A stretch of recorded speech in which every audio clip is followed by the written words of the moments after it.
Today marks the 30th anniversary of the fall of the Berlin Wall. Coming up, American History TV and C-SPAN's Washington Journal are live with 3 hours of interviews and viewer calls from the Newseum in Washington, D.C. Guests include Angela Stent of Georgetown University, as well as authors Hope Harrison and Steve Vogel. Also, Carrie Christoffersen of the Newseum joins us to talk about their exhibit on Cold War Berlin. That's live here in just a moment on C-SPAN 3. East Berlin tonight. Tens of thousands of people crossing into West Berlin, pouring through the Berlin Wall, which opened today. Not waiting for official visas or even daybreak, they are still coming. Those were the words and images that NBC News used to open its special report on the night of November 9th, 1989. 30 years later, we're remembering that earth and concrete shattering day. We're live from the Newseum's Berlin Wall Gallery, just down Pennsylvania Avenue from the U.S. Capitol here in Washington, D.C. It's our home for the next 3 hours on the Washington Journal on C-SPAN and on American History TV on C-SPAN 3. As we talk about the history and legacy of the wall, we're asking you to share your own memories. Give us a call. Let us know what the fall of the Berlin Wall meant to you. Phone lines are split regionally this morning. If you live in the Eastern or Central time zones, the phone number to call, 202-748-8000. If you live in the Mountain or Pacific time zones, 202-748-8001. And a special phone number for German Americans this morning. That number, 202-748-8002. If you want to send us a text this morning, that number, 202-748-8003. If you do, please include your name and where you're from. And of course, you can catch up with us on social media. On Twitter, it's at CSPANWJ and at C-SPAN History. On Facebook, it's facebook.com/C-SPAN. And a very good Saturday morning to you. You can start calling in now as we welcome you to the Berlin Wall Gallery here at the Newseum. Our set on the Washington Journal today just steps away from 8 concrete blocks, the largest unaltered portions of the Berlin Wall outside of Germany. It's one small part of a network of barriers that once separated West Berlin from East Berlin and communist East Germany. In total, the wall wrapped around West Berlin for 96 miles, including 27 miles through the heart of the city. By 1989, the wall consisted of 45,000 concrete blocks, 259 pathways patrolled by guard dogs, 302 watchtowers, 30 bunkers. During the 28 years that the wall stood as a barrier designed more to keep people in rather than keep people out, at least 140 people were killed at the wall trying to escape the communist bloc east for the freedoms of the West. And today, the Berlin Wall has been gone for longer than it stood. But we're asking you to join in this morning to give us your thoughts, your memories of that day and what you watched that day 30 years ago on November 9th, 1989. We'll start on the phone lines with Todd this morning from Brentwood, California. Todd, good morning to you on this 30th anniversary of the fall of the Berlin Wall. Your memories from that day. I remember it well. You know, it was a great day. I remember Reagan, the anti-communist warrior champion, saying, "Mr. Gorbachev, tear down this wall." I hope AOC is watching this and the rest of the squad, Bernie Sanders and Elizabeth Warren. Socialism is such a devastating failure. Cuba, Venezuela, China, Russia, you help me, everywhere it's been tried, it's failure. Even the Scandinavian states are running away from it tremendously. We have such a generational divide here in America concerning, attitudes towards socialism. Youth, seem to be predisposed in favor of it. They seem to be not well informed. They don't know Mao. They don't know Stalin. Socialism is a loser. Todd, on a day like this, on an anniversary like this, is this the kind of day that can bridge that generational divide that you're worried about? Well, if they're watching, but they're not. And yes, socialism is such a loser worldwide, and I forgot what I was going to say because he interrupted me. Appreciate the call this morning. Todd, this morning from Brentwood, California. Don's next out of Houston, Texas. Don, good morning. Good morning. Yeah, Germany, people think of World War II and the Sherman tank, which was a very well put together tank. We won World War II basically because of we had the system of the Red Ball Express, the parts to our tanks, and we had better tanksmen. But the Germany today they invest. They treat their schools as repositories, and they invest in their people. In America, we drop the ball when we don't invest, use our institutions, especially our high schools, elementary schools, and even pre-K, as repositories. Repositories are abstract institutions of knowledge. We don't have well-trained teachers who have national board certification. So Germany has done that. Germany invests in their people. They invest in the institution. They produce some of the best instruments and machinery in the world. And this is a country that people demonize so much. And yet they came together. I remember in the Olympics, the East Germans always been accused of steroids and performance enhancement drugs. At that time, the East Germans was always some of the best athletes, but they was penalized for that. And today, we deal with that same issue of performance enhancement drugs and testing. So we have to look at Germany as a world player that and they have a female world leader. And so they are very progressive. People like to use the word socialized and all these other stigmatizing phrases to neutralize people's innovation. But if America invests in their career technical education, we're just not about classical education. We don't need to just know about Plato and Socrates, but we need to know about the innovators of the world, Albert Einstein, who was abstract educators who taught people to think and to improvise and innovate. Got your point. That's Don in Houston this morning. Don, you started by talking about going back to World War II and the history there. We want to take viewers back to post-World War II Europe. This film from the NATO Information Services back in 1962 talked about how Germany and specifically Berlin were divided after World War II. Here's that clip.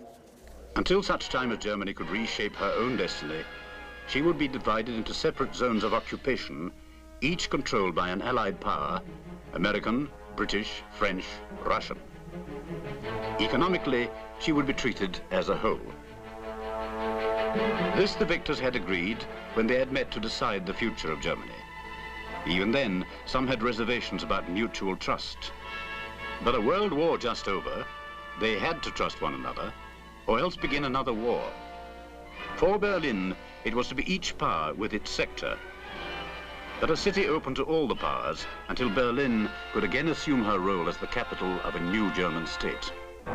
Berlin lay 100 miles deep in the Soviet occupation zone, but was not part of it. Access to the city for the other powers was agreed over certain roads, railways, and 3 air corridors. Makeshift, perhaps, but then it was never meant to be permanent. In Berlin, they set up the headquarters of an Allied Kommandatura, where, day by day, officers of the 4 occupying powers would administer Berlin by cooperation, by joint agreement as to what was to be done and how. And frankly, what was to be done meant starting again from scratch. The birth date of the Berlin Wall traced to August 12th, 1961. It stood for over 28 years. Today, it's been gone longer than it stood. We're talking about the 30th anniversary of the fall of the Berlin Wall. Getting your thoughts, your memories of that day, November 9th, 1989, and your thoughts about the legacy of the wall. This is Rich out of Hickory Hills, Illinois this morning. Good morning, Rich. Hey, good morning. Thanks for taking my call. You know, I remember with the Berlin Wall, you know, there was always, very dramatic scenes of people escaping, and the East Berlin, the East German police, shooting, killing them. It was designed to keep the people from escaping and from the ideas to getting in to change the country, And, that whole kind of lifestyle that existed over there at that time, that's the way, it was projected to the rest of the world. Every time there was, somebody escaped out of East Germany, there was the stories of the horrific conditions that they endured, and it was a different kind of mentality for, and how to change that, mentality to take down the wall with Ronald Reagan, telling them to take down the wall. And, you know, it was the political ideas and the lifestyle changes that, you know, were the issues at the time. You know, unlike the issues of our time here, you know, that these issues are significantly different, you know, for the cause and effect of our wall, you know, and what it's supposed to do and what are we trying to accomplish. And, you know, so those ideas have to be looked at and what works and what doesn't work. You know what I mean? Rich, appreciate the call from Illinois this morning. A lot of the topics you bring up, presidents visiting the wall, the escape attempts across from East Berlin to West Berlin, topics we're going to be talking about over the course of the next 3 hours here on the Washington Journal, on C-SPAN, on American History TV, on C-SPAN 3. As we said, we're live from the Newseum's Berlin Wall Gallery, just down Pennsylvania Avenue from Capitol Hill, from where our studio usually is. It's our home for the next 3 hours this morning. Most importantly, we want to hear from you, your memories of that day, November 9th, 1989, and what you think the legacy of the wall has been over the past 30 years. This is Carl out of Providence, Rhode Island. Carl, good morning. Yeah, hi. I'm a German American, and at that time I was 38 years old. I remember it vividly, actually. And the credit has to be given primarily to Ronald Reagan and the Reagan administration, because his administration, starting in 1980-81, if I remember correctly, was the only administration that went on the offensive against the Soviet Union, building up their missile forces there in Western Europe, Germany, with the Pershing 1, Pershing 2, and cruise missiles. That sent them crazy. I remember them being interviewed, particularly with the Pershing 1s. They were nuts because the Pershings could hit Moscow in 5 minutes. 5 minutes. You couldn't stop them. Now, one other point, too. You talked about over there post-World War II. Now, I'm going to give you real history and fake history. Fake history is when, and they were brave men, they said D-Day was the turning point in World War II. Baloney. The turning points in World War II were the battles of Kursk and the battles of Stalingrad. Those individual battles were larger than the entire Western Front of World War II. The Russians lost over 20 million people, and the Germans, my people, lost about 5-6 million people. The fighting there was the largest in the history of military warfare. So that's fake history. You see these people going on TV talking about D-Day, D-Day, D-Day. In particular, she's a very nice lady, Martha McCallum, reading off a text. I'm quite sure she doesn't know anything about military history. I could be wrong, but I know you know. I've seen you on TV. And Carl, we've talked before from Providence, Rhode Island. You've called, you made that point before as well. Appreciate you calling in this morning on this 30th anniversary of the fall of the Berlin Wall. Carl, calling in on that line, we've set aside for German Americans this morning. It's 202-748-8002 is that number. Otherwise, phone line split regionally. It's 202-748-8000 if you live in the Eastern or Central time zones, 202-748-8001 if you live in the Mountain or Pacific time zones. I hope you join us throughout this morning over the course of the next 3 hours until 10 a.m. Eastern. We're going to be talking about the 30th anniversary of the fall of the Berlin Wall. Chuck from West Babylon, New York. Do you remember where you were when you heard about the fall of the wall?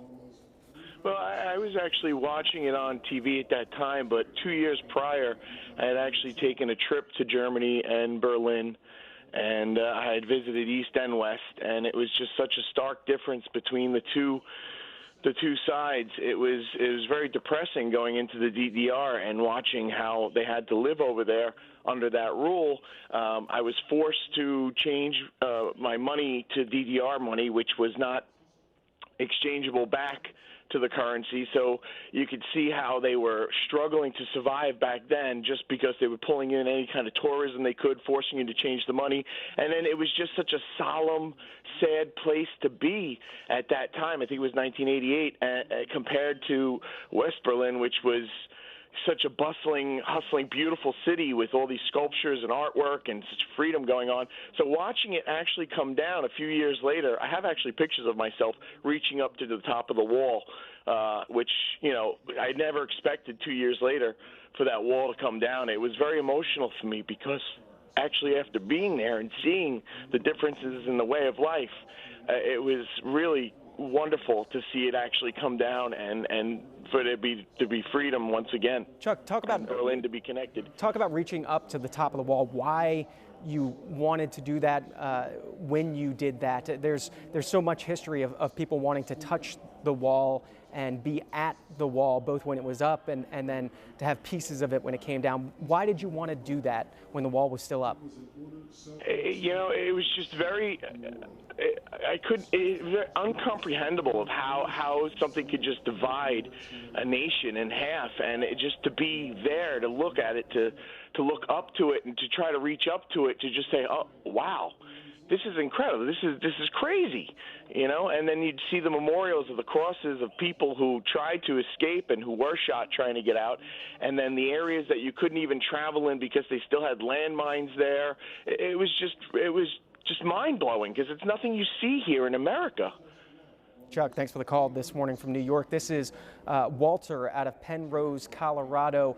Before we get to Walter, Chuck said he watched the fall of the Berlin Wall live. I should mention a poll that we have both on our Twitter page at C-SPAN WJ and American History TV, C-SPAN History, asking people how they learned about the fall of the Berlin Wall. Of the several hundred respondents we've had so far, some 65% said that they watched it live, just 9% saying they heard about it in reading the newspaper the next day or by radio, 22% saying they learned about it after the fact.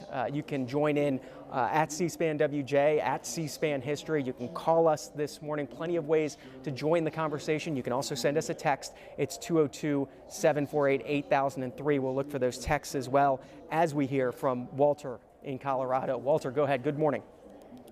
Yes, born and raised in Germany, mother German, father American GI. Grew up over there, saw of the fall of the wall on TV, of course, living here in America now. I just want to reiterate, though, that the Soviets did take that wall down, not because they wanted to and release all of Eastern Europe and Eastern Germany, but because they had to.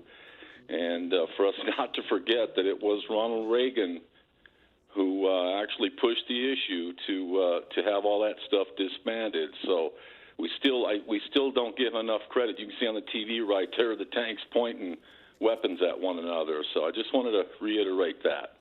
And we'll show you more from President Reagan's famous speech at the wall a little later this morning in the Washington Journal. Want to keep hearing from you, though, your memories from that day, how you learned about it. Elizabeth is out of Norfolk, Virginia. Good morning. Elizabeth, are you with us this morning? We'll try Elizabeth one more time. I think you're there. Go ahead, Elizabeth. Can you hear me? Yes, ma'am. What I remember is thinking just of how many people died in the Cold War and how, in the grand scheme of world history, that wall was up for such a short period of time, but how much misery it caused and how sad I was for all the people that had died because of it, and just how pointless it was to have erected the thing in the first place. And I just remember feeling very sad, just very sad for all the pointless deaths and misery that thing inflicted. Is there one you remember as you watched the history of the wall? Did there plenty of news reports and attempts to have the media there when some of these escapes happened? Is there one in particular that you remember? I think I kind of agree with the gentleman on a couple callers back where he said the people that were getting shot when they tried to escape. You know, I remember thinking about those people and thinking how, you know, I hope they didn't die. I guess they didn't die for nothing, but it just seemed like, man, if I guess if they only waited, maybe, in the natural course of things, it would have just ended for them. But I guess when you're that desperate, you don't wait. And 30 years ago, obviously the beginning of the fall of the wall, do you remember where you were that day, Elizabeth? I absolutely remember. I was sitting on my couch in San Diego, California, and I was waiting for the birth of my second son and watching CNN. And, I used to get very emotional about the news back then. And I just remember sitting there crying and just feeling so, I knew it was a momentous occasion, and I just felt so bad for all the lives that had been lost because that thing went up. Elizabeth, thanks for the call this morning from Norfolk, Virginia. This is Tedla out of Flushing, New York. Good morning. Yeah, good morning. In fact, I was in Berlin as a student in 1987, so I had a chance to see the wall and crossing from Berlin west side to east and have fun in East Germany. But one thing is missing from this discussion is people are praising Ronald Reagan. But without Gorbachev, this would never have happened. This is a fact. Of course, Reagan have said bring down the walls, but we should not really we should not ignore the other side who are extending his hand. Gorbachev, he agreed with him. Without that, that would never have happened. If we had such a leaders now in Korea, the same thing could have happened. Why is the Koreans now are divided in two? The same historical incident we might have applied there, but there are no leaders on both sides who said, okay, is China will agree now with the Koreans to be united? That's what we have to think. Why it happened in Berlin 30 years ago, but it is not happening right in our time. Should be leaders. It should be compromising. That's what we learned from Reagan and Gorbachev. So I want to give credit to Mikhail Gorbachev because without him, this will never have happened, believe it or not. Tedla, thanks for the call from New York this morning. Elizabeth, just 2 calls back, and some other callers this morning talking about those who died in the escape attempts over the Berlin Wall. We showed you at the very top of our program today an excerpt from the NBC News special report that ran on November 9th, 1989. That evening, as part of that coverage, they put together a compilation of some of the East Berlin escape attempts. Want to show our viewers that now. For the past 28 years, when it was not possible to cross bridges or scale that wall, people have tried to escape any way they could. Their efforts were testimony to their bravery, to their ingenuity, and often to their desperation. And the images remain with us. At first, it was literally a tug of war between the long arm of the oppressor and the desire for freedom. This woman made it. Many more did not. Almost 200 East Germans have died trying to cross the wall or the long border between East and West Germany. For each person fleeing, there was that moment of terror when he or she was a target for the border guards. But still, they came. Sometimes well-laid plans worked. The escape was successful. But we should not forget those who tried and failed.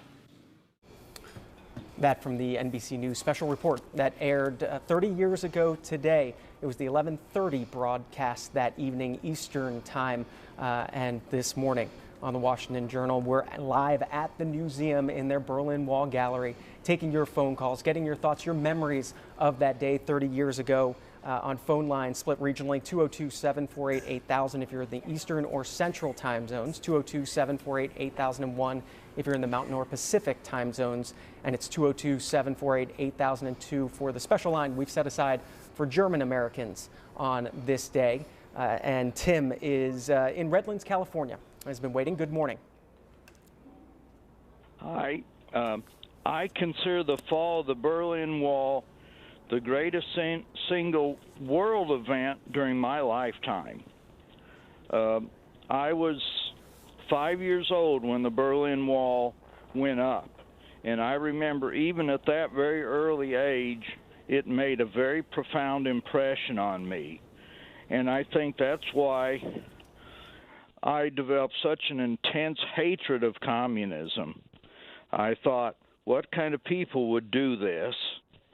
And I've got And I really feel like JFK should have called the Russians on the hotline and told them, either you tear that wall down or we'll send our tanks in to tear it down. And later in life I became very active in conservative politics, and I think a large part of the reason was my intense hatred for communism. And also, I mean, I think I've learned about the fall of the wall on television, and I was just thrilled to death. I was probably jumping up and down in my living room. I was so happy. I am at least partially of German ancestry, so for me that holds a particular importance for me. I mean, my ancestors came to the United States a very long time ago, and I believe they came from what later became Western Germany, but still it meant a tremendous deal to me. I just was so appalled by what was done and so thrilled to death. As I say, I think I was so happy I was jumping up and down in the living room of my house. And I'm going to be 64 a week from now, and I consider that the greatest world event during my lifetime, the fall of the Berlin Wall. Tim, happy birthday to you. Thanks for your call this morning. Claudia out of Durham, North Carolina is next. Good morning. Good morning. Guten Morgen. I'm also calling as a German and as a German professor and global studies director at a school in North Carolina in Durham. And what I want to share with you, for me as a German, I was a graduate student at the University of Southern California in linguistics and German, and my advisor came that morning to us for the first class and said, "Did you know what happened last night?" He was a former East German. The wall came down, and we are all, is he crazy? Because we all didn't have TV. And at that time, of course, with the social media and all that, that wasn't that prominent. And he said immediately, we need to, from the computer, we need to find out and call people. So we called some people over there, but we couldn't get through. So finally we concluded with looking at regular TV screens that the wall had come down. And of course, there was coverage from all over, also on the radio. And the next day we had on campus at the University of Southern California, we had a panel in our department. Everybody was sharing the thoughts, how happy we were, but we were in disbelief. And I went back a month later to see my brother, who was in West Germany, and we went actually for the first time ever in our lives over to the East. And my father was a prosecutor in the West. He was not allowed to go to the East. And we also couldn't go on school trips from the West because there was a chance that we could have been interrogated or arrested, and that would have been held against the West German government. So for the first time ever, I set foot too on all the sites that I had never seen, only in book form, or from the aunt of mine who married my grandfather of my father's side, who had sisters over there who sent us always books from the East. Claudia. But for me, it was... Claudia, go ahead, finish your thought. Yeah. I was going to ask you before you go, this anniversary, this 30th anniversary, how should it be remembered? How should the wall be remembered today? Is today a day of celebration? Is today a day of somber remembrance? What's the right mood for today? We're going to be talking a lot about that later in our program. Well, actually, I want to share with you, I'm getting ready for our homecoming at the university. And the German club yesterday, we also had a big discussion, and the day before, what should we do? And of course, there are different voices.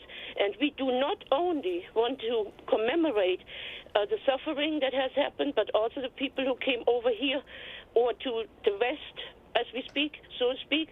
But on the other hand, we did a vote in class. Should it be the 9th of November or should it be the 3rd of October that we celebrate the reunification, or however tonight we will also do, of course, the commemoration of the Holocaust. Because we shouldn't forget that the official day for German unification in Germany is the 3rd of October and not the 9th of November, when, historically speaking, the so-called wall came down. So it is an event that really tried to unite people, but then I did a lot of research too, interviewing people, and many people still today say Germany is not yet unified. There is the scissor in the head, which means the Schere im Kopf, and we are breaking apart. And I always feel more comfortable going actually to the eastern parts, because I feel the people are much more a community in a way. And I feel also that is where really the German, with the history and all that, where that all more started, and the German language, of course, in Thüringen with Martin Luther. So today, I think for it was a rediscovery, and of course, dictatorships. It shows that the wall was a symbol of another dictatorship in a way. And I just want to say it's a major event, and I'm still in disbelief that it happened. Claudia, thank you so much for your call this morning, sharing your thoughts. You mentioned two important days, the fall of the wall, the beginning of the fall of the Berlin Wall 30 years ago today, and that October 3rd reunification day. We've got the New York Times newspapers from November the 11th, just 2 days afterwards, that edition that came out on the fall of the day after and 2 days after the fall of the Berlin Wall. Joyous East Germans pour through wall. Party pledges freedoms and West exalts is the headline there. We also were able to get the October 4th edition of the New York Times on the reunification. That's October 4th, 1990. Two Germanys unite after 45 years with jubilation and a vow of peace. Those are the two front pages from the New York Times from the dates that you were talking about. Appreciate your call this morning. Want to turn now to the Senior Executive Director, Curator, and the Senior Vice President at the Newseum. That's Carrie Christoffersen joining us on set this morning here in the Berlin Wall Gallery at the Newseum. Should first say thank you for allowing us to be here this morning. Absolutely, we're delighted to have you. I want to have you talk about the focal point of this exhibit in the Berlin Wall Gallery. Obviously, it's the 8 concrete barriers that once stood as part of the Berlin Wall. Where did they stand in Berlin, and how did you get them here?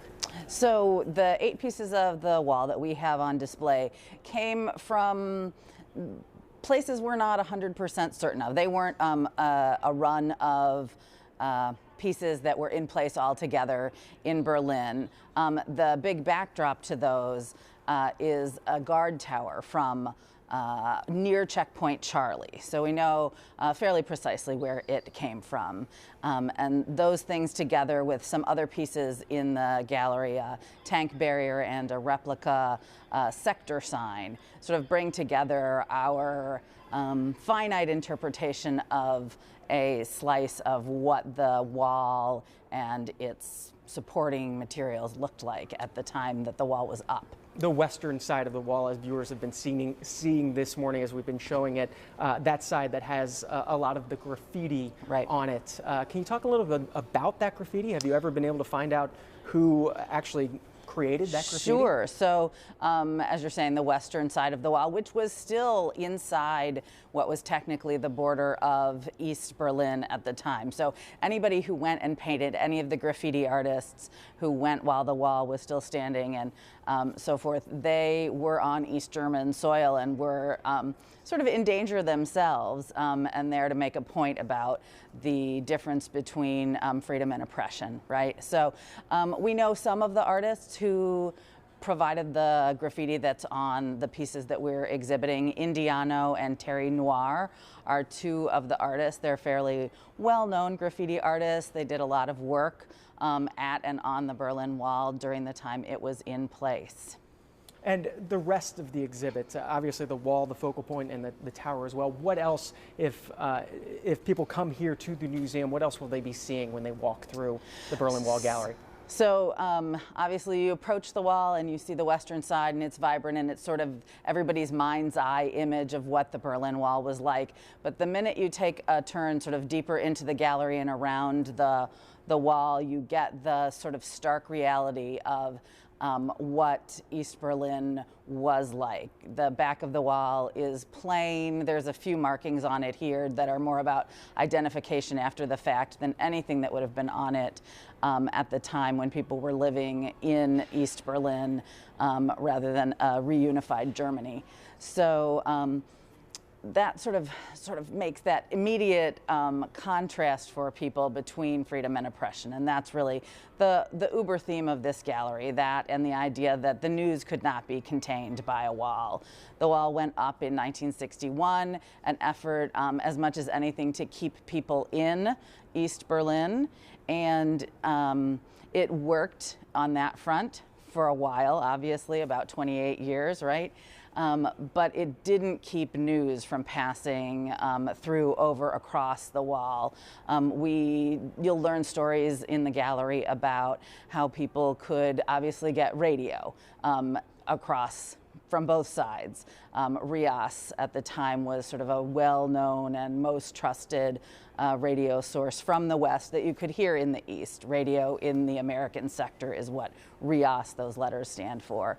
Television waves obviously cross something like a wall. In addition to that, there are reports of trucks riding up to the wall on the western side and using loudspeakers to blast the news so that people, whether they were listening to their radio or tuned into a television, could get the news from the West. And reports of telephone numbers that you could call from East Berlin and hear somebody read or have a recording of the Western newspapers being read to you. So there were all these mechanisms for getting the news from the West, which was critical because that was a piece of what was so different between East and West at the time. The Eastern news was controlled. It was Soviet controlled, it was communist controlled, and the news in the West, of course, was a free press as we enjoy today. C-SPAN viewers know that the Newseum is Yes. shutting its doors here in this space on Pennsylvania Avenue at the end of this year. What's going to happen with this gallery, this exhibit, when that happens? So after we close to the general public, we will begin the process of deinstalling the artifacts here, and these pieces will be transported to our state-of-the-art storage facility, which is off-site. Most of the downtown museums have off-site storage, so that we can take care of things properly, and then we'll continue with the process of figuring out what the next step is, what the next iteration of the Newseum is, what the 21st century museum looks like, the balance of digital versus physical. Is there any insight you can give our viewers on what that might look like? We're still discerning, to be perfectly honest. You know, we've done this once before. We had our museum in Roslyn and we closed that down and we opened here. And so we're discerning exactly what we're going to look like next. Well, thank you once again for having us here on C-SPAN and American History TV on C-SPAN 3. We appreciate you joining us as well. Thank you. And back to your phone calls this morning. We're hearing from viewers about your experience watching the beginning of the fall of the Berlin Wall 30 years ago, November 9th, 1989. Your stories, your memories of that day. Phone lines, once again, it's 202-748-8000 if you live in the Eastern or Central time zones. It's 202-748-8001 if you're in the Mountain or Pacific time zones. And a special line for German Americans, 202-748-8002. We'll also look for your tweets and your text messages as well as we hear from Bill in Owings, Maryland. Bill, good morning. Thanks for waiting. Hello, can you hear me? Yes, sir. I was a student in... Where were you a student, Bill? Bill, you still with us? We'll try to get Bill back as we go to Dan out of Jackson Heights, New York. Dan, go ahead.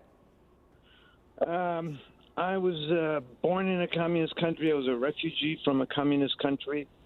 I was in Vietnam, and I went back to my country, to East European country, for medical school. And I have to tell you that this occasion means a lot to me, but not in the way most people would think.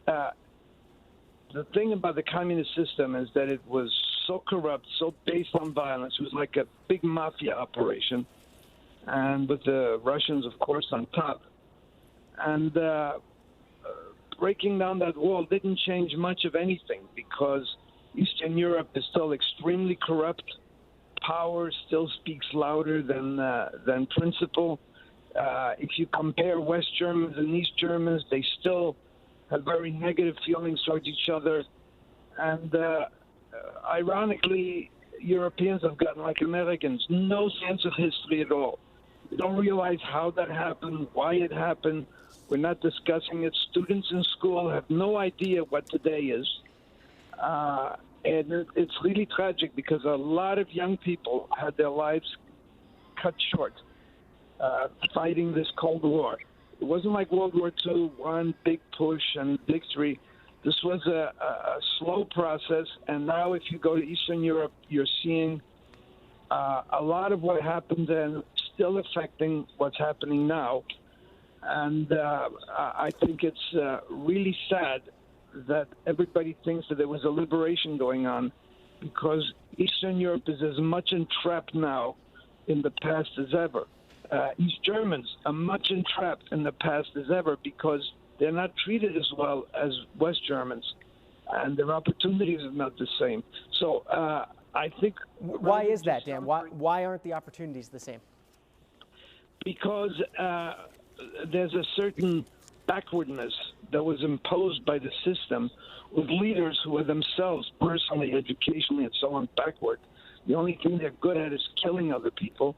And in the West, there's still an unforgiveness. And the corruption in Eastern Europe now is just as bad as it was under communism. There's a certain momentum to the culture of getting by. And that culture of just getting by, which is a terrible way to spend your life because you just get one shot at life for 67 years, whatever it is. And as I look back in retrospect, I'm an old man now, and I just feel so many people's lives were totally wasted for nothing. So that really low-level type people, mentally and so on, could rule half of Europe and push Europe back so much. And my only dream is that Russia come to meet European standards and the EU become homogenous. And, you know, when the Americans forced Eastern Europe into the EU, it was like an act of sabotage because they were worried the Europeans as a bloc could do a lot economically and so on, competing with us. But the truth of the matter is Eastern Europe is a burden on Western Europe. And until Eastern Europe and Russia rejoin into one common Europe, we're always going to be, ironically now, with the Chinese threatening the Russians.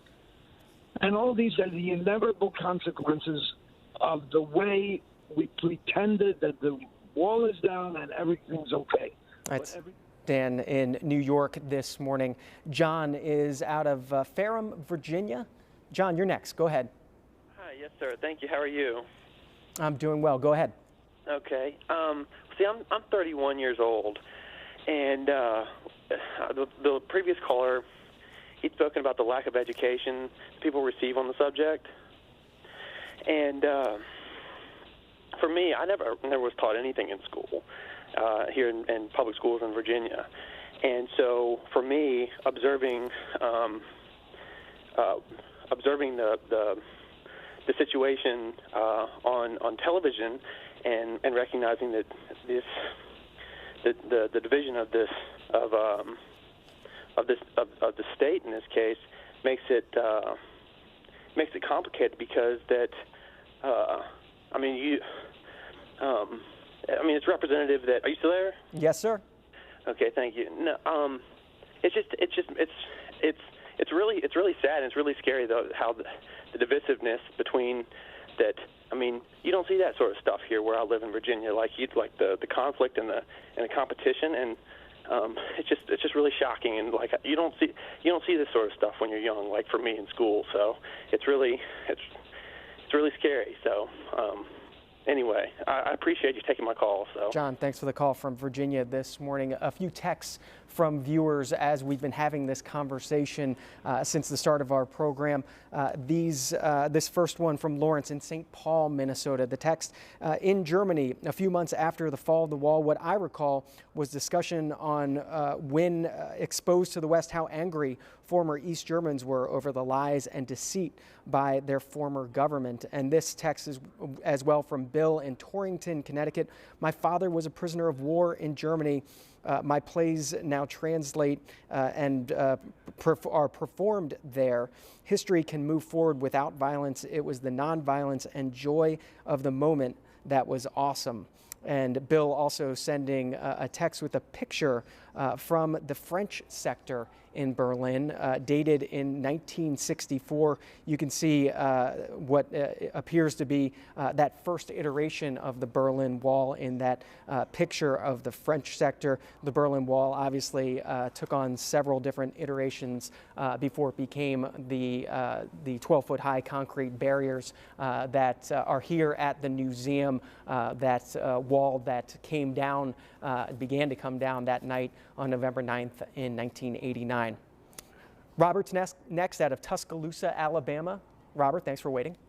Yes, sir. And you're going to hear a different perspective, sir. I'm an African descendant from Eden to Africa and then my foreparents brought to the United States. Now, that's so hypocritical. We talked about Ronald Reagan. That was hypocritical. And because he was when he started to run for president, he went to Mississippi, where the people were divided here, where African-American people couldn't get into public schools. So it's so hypocritical. And another thing about the Europeans, many of them in this country, I'm not talking about all of them, they call themselves white, and they divide every country in the world. They want to keep only the Europeans together. They don't want North Korea, South Korea to get together. They don't want the people in the Middle East or North Africa to get together. And it's so hypocritical, and they oppress African Americans in this country.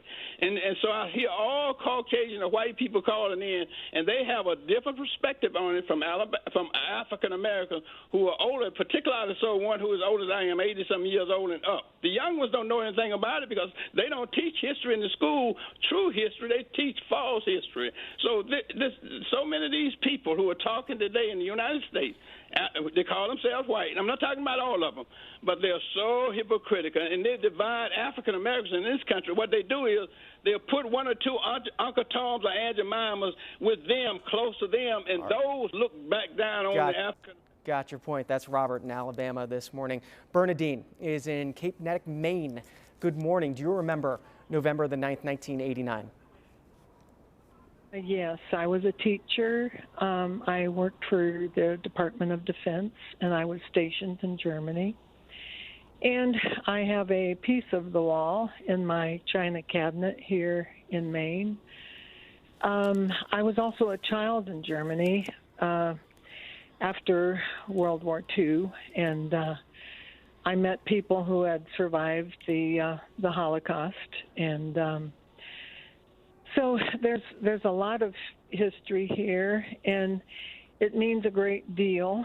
I went into East Germany after the wall came down. In fact, my friends and my mother and my son, we actually took a piece of the wall down that day.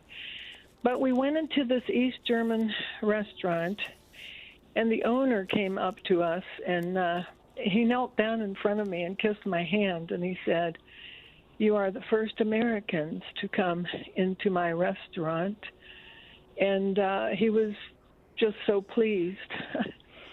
There's a huge difference between post-war Germany and the Germany after the wall came down.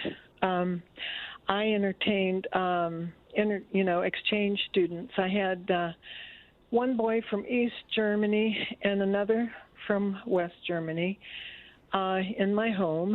We lived in a little village called Untermembach. And the West German boy was very spoiled. The East German boy, however, the minute he got up from the table, he said, "Now I do the dishes for you." And I said, oh, why don't you just go upstairs on the computer with my son and the other boy? And he said, oh, no, I must thank you for the dinner. So lots of change has occurred. I'm half German myself. My mother was from Oldenburg, and we were Plattdeutsch, so we were Dutch-German. But, you know, throughout my stay in Germany, I've lived half of my life in Europe, and, you know, the Germans were so grateful after the war. We had a Frau Hildebrandt who taught us la clavier, the piano, and she would take no money. We paid her with sugar and coffee, which after the war was in high demand. We were not allowed to use American money. We had the old script, you know. And the German people were just so grateful to the Americans for freeing them. And then one of my dad's people, his wife survived the Nazi death camps. She saw all of her family murdered. She survived. She and her little sister were experiments for the Nazis. And then, of course, when I was teaching, one of my neighbors was a POW. He was very grateful to the Americans. He said, they treated us like royalty. They gave us everything, and here we were prisoners. And he said, I'm sure we didn't treat your people the right way. And so the wall is a symbol, just like we have a wall today, Trump's wall. And it's so wrong. It's so wrong to divide people in any way. You know, we have too much of that in our world. We need to come together and just love one another. That's Bernadine this morning out of Maine. Thanks for sharing your memories this morning. I want to turn to our phone line now to Berlin. We're joined by Thomas Sparrow on the phone. He's a correspondent for Deutsche Welle covering what's happening in Berlin today. Thomas Sparrow, thanks so much for your time on a very busy day. Can you just describe where you are in Berlin and what you've been covering today on this 30th anniversary of the fall of the Berlin Wall? I am actually in one of the most important Berlin Wall memorials. That's the memorial at the Bernauer Straße in the center of Berlin. The Berlin Wall ran across this street just in front of buildings where people used to live, and as such it has become a powerful symbol not only of division and what that division meant for so many families and friends, but also how that division was overcome. This is a memorial where people where a lot of tourists actually come on a daily basis to try and understand both those elements, not only what happened when Germany was divided, when Berlin was divided, but also how that division was overcome and what exactly happened afterwards. And this is where the main political ceremony, the main political commemoration took place this morning with Angela Merkel, the German Chancellor, with the German President, Frank-Walter Steinmeier, and as well with the presidents of Poland, Hungary, Czech Republic, and Slovakia. And that was obviously because of the role that those countries and in general Eastern Europe played in the fall of the Berlin Wall. And I know the U.S. ambassador to Germany as well there. We've been checking your Twitter page this morning, looking at your photos of the coverage. Can you give our viewers a sense of the mood in Berlin today? Is this a day of celebration? Is this a somber day of remembrance? What's the mood of the city? Both.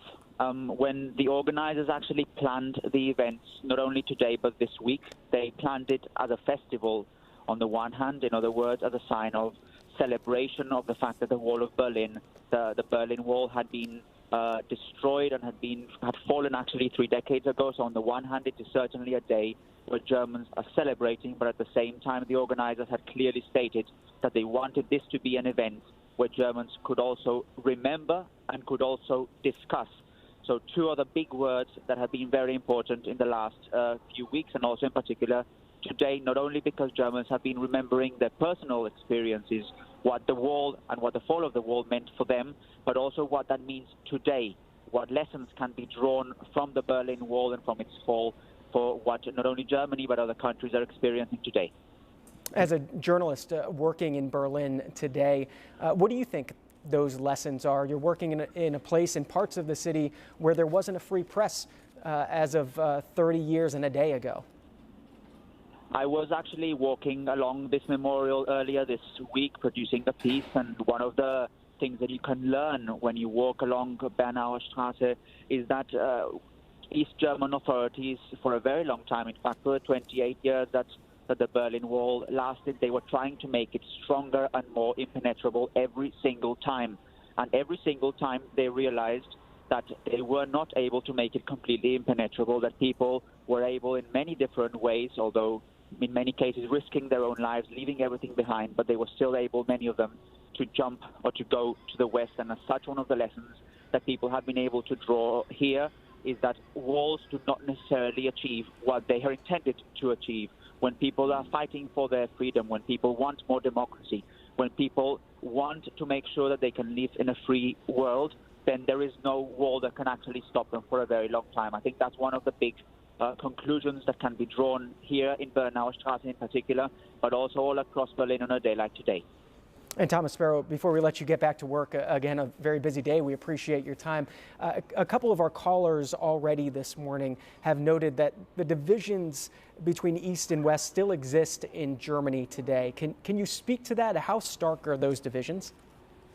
I actually spent some time in the eastern part of the country. I studied there, for example, and although this is certainly a day of celebration, as I already said, many Germans do actually acknowledge that divisions between East and West are still very much present. Germany has advanced a lot in these last 3 decades. There's no doubt about that.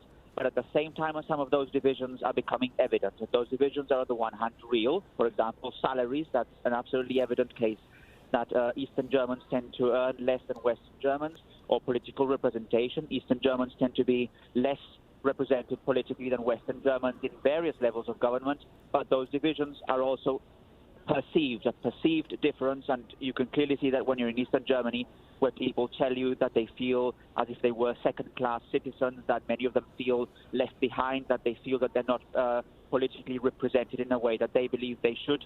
So there are still differences, and that's why German officials have stated on various occasions that even though Germany has advanced a lot, the goal of reunification has not been achieved entirely, and the challenges that Germany has ahead are still very important. Thomas Sparrow, a correspondent for Deutsche Welle. It's dw.com. You can see their English language coverage there of all the events happening this week in Germany and in Berlin. We appreciate your time, sir. Thank you so much. My pleasure. And back to your phone calls here on the Washington Journal on C-SPAN, on American History TV on C-SPAN 3. We're asking you your thoughts, your memories of the fall of the Berlin Wall. 30 years ago today, this is Christina in Marion, Ohio. Did I get that right, Christina? Christina. Christina, go ahead. Yeah. Well, I've lived in East Germany and West Germany. We were naturalized German in 1944. My father, we were Polish. I'm a Polish World War II survivor, born in 1933. And I remember that we went and were naturalized so my father could continue working.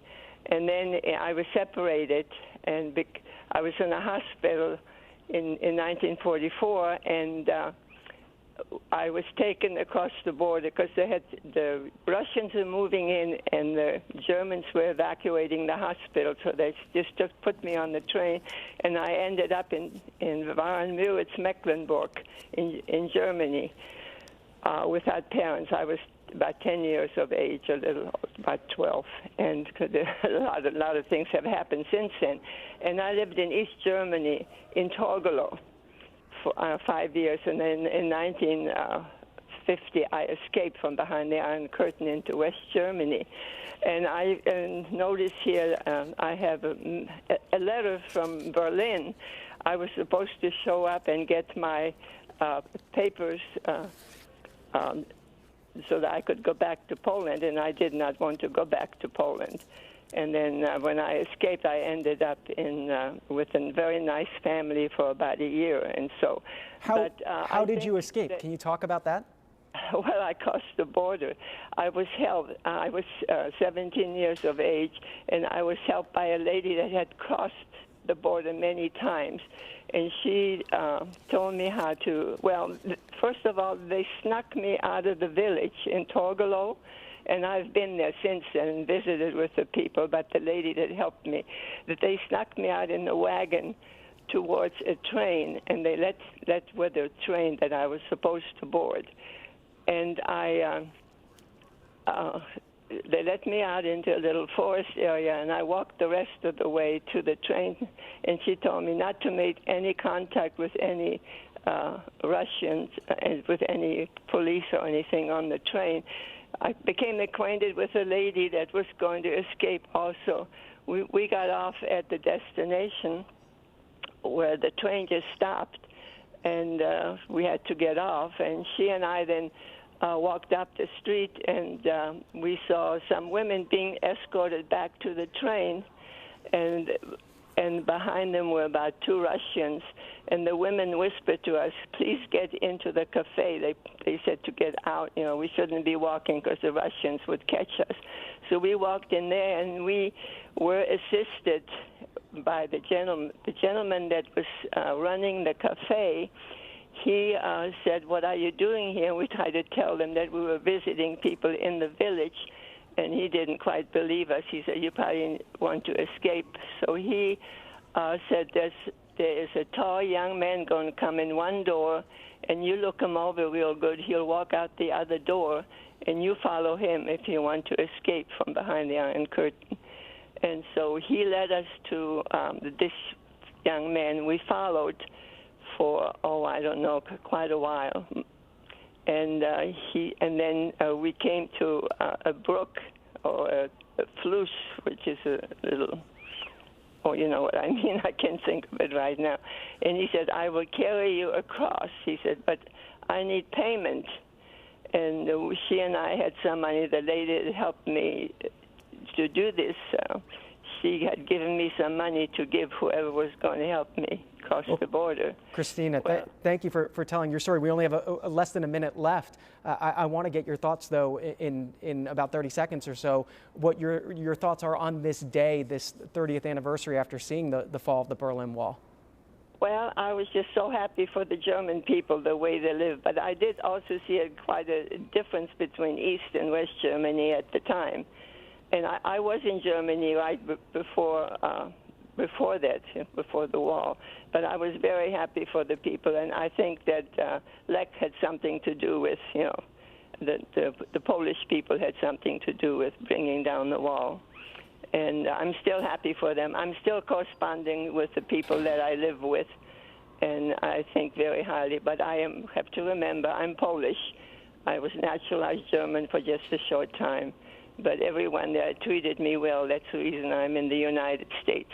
Christina, thanks so much for your thoughts this morning. We'll keep getting your thoughts throughout the morning here on the Washington Journal. Stay with us. Up next, we'll be joined by Georgetown professor and author Angela Stent to discuss the history and construction of the Berlin Wall, as well as events in Germany and Europe leading up to November 9th, 1989. And later, more of your phone calls on the 30th anniversary. But first, we'll show you an excerpt of President Ronald Reagan's speech at the Berlin Wall from June 12th, 1987, nearly 2.5 years before the wall fell. Now the Soviets themselves may, in a limited way, be coming to understand the importance of freedom. We hear much from Moscow about a new policy of reform and openness. Some political prisoners have been released. Certain foreign news broadcasts are no longer being jammed. Some economic enterprises have been permitted to operate with greater freedom from state control. Are these the beginnings of profound changes in the Soviet state, or are they token gestures intended to raise false hopes in the West or to strengthen the Soviet system without it? We welcome change and openness, for we believe that freedom and security go together, that the advance of human liberty can only strengthen the cause of world peace. There is one sign the Soviets can make that would be unmistakable, that would advance dramatically the cause of freedom and peace. General Secretary Gorbachev If you seek peace, if you seek prosperity for the Soviet Union and Eastern Europe, if you seek liberalization, come here to this gate. Mr. Gorbachev, open this gate.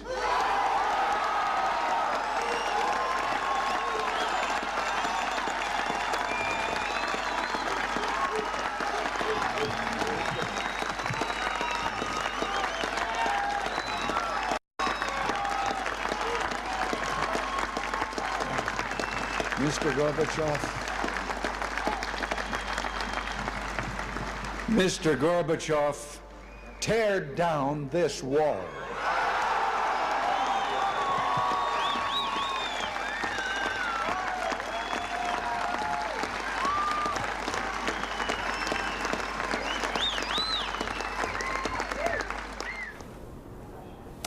Back in the Berlin Wall Gallery at the Newseum in Washington, D.C., we welcome to our set Angela Stent, an author and professor of Eurasian, Russian, and East European Studies at Georgetown University. Professor Stent, start by explaining why November 9th, 1989. What was the story of that day that led to the images that people around the world saw on their televisions that night? Well, it's great to be on your show, and this was not planned by the East German government. So what happened was, more and more, at this point, there's sort of revolutions are going on in Eastern Europe, and East Germans are fed up, and more of them, 100,000 of them in the summer months, were taking refuge in West German embassies in Czechoslovakia and Hungary and other places, and they were trying to leave to go to West Germany. They wanted to leave East Germany, and so the country was hemorrhaging. And so at some point, the leadership decided we got to let people travel. Don't forget, at this point, anyone between ages 6. I mean, if you were under 6 or over 70, maybe you could travel to the West. But anyway, most young adults couldn't travel. So they decided they're going to have a meeting and they're going to have some new rules allowing East Germans to go to the West, to West Berlin, to West Germany, and see what it's like. And so it's late at night on the night of November the 9th, and there's a kind of a harried official comes out, and he's got a piece of paper, and he reads it and says, as soon people will be able to, without a visa, travel to the West. And so an Italian journalist is there in the audience, and he says to him, and this is being televised, so the East Germans are all seeing this, and the Italian journalist said, can you tell us, like, when? And so in a very sort of flat voice, the guy says, oh, immediately. And so East Germans, East Berliners hear this, and literally thousands of people left their homes. They saw this on TV. Some of them were in pajamas, right? It's at night. They come with their families and they walk to the wall, and the border guard's there. And then they say, open the wall. And the border guard doesn't know what to do, because he only has instructions about what to do if people are trying to escape, to shoot people. But these people are very peaceful, and they're just saying, open the wall. So he calls the superior, and the superior says, I don't know what to tell you. And they keep calling, and in the end, the guard himself made the decision, and you can read it in his logbook, and says, okay, I'm going to open the wall. And so everybody streams through. The West Germans, the West Berliners are waiting for them because they're watching this on television too. So it really wasn't by design. It was because really one guard decided, I'm not going to kill these people. I don't have any other orders, and let them go. How prepared was the West, was the United States, and how prepared was Russia to this announcement and the events of November 9th, 1989? So I think no one was very well prepared, and really the Soviets weren't. The Soviets had kind of dug their heads in the sand. They were trying to pretend it wasn't happening. And in fact, that night of November the 9th, they tried to call Moscow, and nobody picked up the phone. Yes, it's a couple of hours later, but there were no instructions. So I would say they were unprepared. And this is the irony. This was a repressive state. It had all these laws. It had millions of people informing on each other, and yet they had no preparation for a peaceful change. Professor Angela Stent, our guest in this half hour of the Washington Journal. If you want to call in your questions about the history of that day and the building of the wall as well, the 28 years that the wall stood, now would be a good time to call in if you're in the Eastern or Central time zones. 202-748-8000 is the number. If you're in the Mountain or Pacific time zones, 202-748-8001. That special line we're keeping open for German Americans, 202-748-8002. Professor Stent, as folks are calling in, remind people who Erich Honecker and Helmut Kohl were and their reaction that day on the 9th and the days to come? So Erich Honecker had been the leader of East Germany since 1971. Again, a very repressive state. He was the one who, when these demonstrations started in different parts of East Germany in 1989, would have been quite happy to call the troops out and, you know, actually kill people. But the Soviets didn't let him do that, and he was really very much out of touch with reality. Now, by November the 9th, he was no longer the leader of East Germany. He'd already given way a few weeks earlier to Egon Krenz, who was the new leader, but he wasn't really very well equipped to deal with this. Helmut Kohl was the Chancellor of West Germany from the Christian Democratic Party. But even Helmut Kohl, a year before the wall came down, was asked, do you think you'll see German unification? And he said, not in my lifetime. And by the way, Erich Honecker had said, the wall will never come down and this will never happen. So Kohl wasn't really prepared for this. And I would say when it happened, they understood this was a tremendous moment, and of course they knew what they had to do, but there was a lot of uncertainty because for a while they weren't sure that the Soviets wouldn't counter-react, which of course they didn't. And of course on reunification, that happens less than a year later after November 9th, 1989. We're talking early October of 1990. Yeah. Why so quickly, and why, when was it certain that the reunification would happen? Well, I think the problem was that once people could travel to the West, right, more and more East Germans said, okay, I'm not staying here. I'm going to go to the West. I'd rather live in West than East Germany. And in an attempt actually to keep people in East Germany, the West Germans, Helmut Kohl decided to do this very strange currency conversion where he said an East German Deutschmark, because this is before the euro is the same value as a West German Deutschmark, which of course is ridiculous because it wasn't. And so that was already costing the country a lot of money. And I think they realized that the sooner that they unified the country, otherwise you were just getting a hemorrhage of people coming to the West. And in the end, the Soviets didn't want they didn't want unification in the beginning. They thought you could have reform in East Germany, you could have two different states, but that was clear after March when they had their first free elections in East Germany that wouldn't work. And so then I think the United States played a key role with the West Germans and the East Germans and the Soviet Union in pushing the unification process forward and accomplishing it really in a year, so very quickly. Professor Angela Stent, known to our C-SPAN viewers, has been on the Washington Journal before. Also the author, most recent book, Putin's World, Russia Against the West and With the Rest. And with us taking your phone calls this morning on the 30th anniversary of the fall of the Berlin Wall. We'll start with Steve out of Webster, Massachusetts. Steve, good morning. Yes, good morning. This feels like I'm on This Is Your Life. I joined the Army in 1979. Ich war 7 Jahre in Deutschland. Ich изучал чешский, русский, сербский языки. I studied Czech, Russian, and Serbian. My wife and I met my wife in Germany. We've been married for 31 years. She was also a linguist in the Army. We did go on the East Berlin tour. Somebody mentioned how dark it was. What really stuck out to me when I was there was the 50 caliber bullet holes of the Soviets all over in East Berlin, and they never fixed that up. A lot to unwrap here on today's program. The fall of the wall was a large seminal moment in the fall of communism, but people have criticized, for example, our role in Southeast Asia. I've heard it referred to as failures in Southeast Asia. These were our shooting wars against the communists, okay, where we gave our blood to fight communism, as well as in Korea. And you even look at today and people criticize our southern border. There is a large Chinese presence and Russian presence in that area, in Central America and the Caribbean. Also, if you look at our wars in Afghanistan and Iraq, our enemies are all armed with AK-47s, RPGs, foreign weapons provided by the communists, okay? I'm very happy that the wall ended. And actually, Webster, Massachusetts, I'm 100% Polish. My father bombed 51 missions. He was a tail gunner in World War II. I had an uncle killed at Anzio. It's a constant battle, and it's great that the wall fell. Steve, thanks for the call from Webster, Massachusetts. Angela Stent, to the first part of his comments, the role that the wall played in the fall of communism. So, I mean, communism was teetering by the time the wall fell.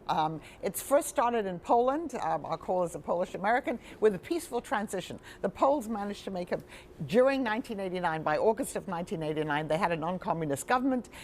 So it started in Poland. It was like a series of dominoes falling, you know, and then the Hungarians had already also moved away from communism, a government that wasn't any communist anymore. So I think the wall was such a seminal event because it was the symbolism of the wall that was so important. But communism had already begun to fall. And once that wall fell, then I think everything accelerated. A couple of weeks later, there was a revolution in Czechoslovakia, a Velvet Revolution, and Václav Havel came to power, who'd been a dissident. And then, of course, at the end of the year, you had the last domino falling in Romania, and that was rather bloody. There were demonstrations, and then the leader, Ceausescu, and his wife were taken. They were tried, and within 24 hours, they were shot. So what started with a peaceful role in a revolution in Poland ended quite violently in Romania. But I think the wall was very important. It was one of the most important pieces of it because it had so much symbolized the division of Europe. And once you no longer have a wall and everyone can move around, then that division erodes. Staying in New England to East Hartford, Connecticut, this is David. Good morning. Good morning, John. Thank you for C-SPAN. I have a collection of memories from the time I was 10 years old, and I remember football, the Harvard Crimson losing to the Black Knights 56-28 on September 30th. I was reading for Vane at the time, but I'd rather ask a question for the professor. Has the teaching of history, secondary education history in Germany changed since unification? And I'll take my answer off the air. Thank you. That's a great question. So you have to understand that in East Germany, of course, students were taught something completely different than in West Germany. For instance, they were taught that the East Germans had absolutely no responsibility for Hitler and for the Holocaust because that was all the responsibility of the capitalists, of the West Germans. And so once the wall had fallen, they had to completely revise the textbooks in East Germany, and they did this in conjunction, of course, talking to the West Germans, so that now students in both parts of Germany have a similar curriculum. But then the other question is, how do you look on the communist days? And you've already, I think, had in the show this morning some sense that there are people in the east of Germany who now look back on those communist days with a certain amount of nostalgia. They forget maybe the worst parts of it, and they think that maybe it wasn't such a bad life. It wasn't as competitive. People related to each other differently. So I think on the question of textbooks, they're constantly rethinking how one approaches this, and I think it's still a challenge in the Eastern Germany for them to understand, you know, the full brunt of their own history. I want to talk about the birth of the Berlin Wall. August 12th, the night of August 12th to 13th, is considered the day that the wall began to go up. Why that day? What happened then in history? Okay, so what was happening if we go back to that period of time? It was a very repressive system, I have to repeat this. And what the East Germans decided to do was to collectivize agriculture. So forcing people, farmers who had individual plots, to live on collective farms. And they really didn't want to do that. Now, before August the 13th, 1961, you could still go to East Berlin, if you were an East German, and you could get on the train, the S-Bahn, and you could go to the Friedrichstrasse station, which divided East and West Berlin, and you could then say, okay, I'm going to now change trains and take a train to the west. In other words, there was an open border in Berlin. People could still leave. And so in the days leading up to the construction of the wall, up to 2,000 East Germans were leaving East Germany every day to go to the West because they wanted to get out. And so it's at that point, the joke was, you know, who's going to turn off the lights in East Germany, you know, if we don't do something. So it was at that point that the East German leader and the Walter Ulbricht and the Soviet leadership decided this has to change. Khrushchev was in power then, and that we have to stop this, and that is why they built the wall on that particular night. It was just the timing was to prevent more East Germans from leaving and to make sure that the country still existed. We've talked a bit about the different iterations of the wall When did it become the wall that we see today, that we think of today, the 12-foot high concrete blocks? Yeah, so over time, you know, in the beginning it was very crude. There was a lot of barbed wire. So I would say it took a couple of years, and then it looked like the wall that we've seen, you know, when it came down finally in 1989. And we have pictures of the construction of the wall that we can show our viewers as we listen to David from Hobie Sound, Florida. You're up next this morning. Yes, good morning, and as always, thank you for C-SPAN.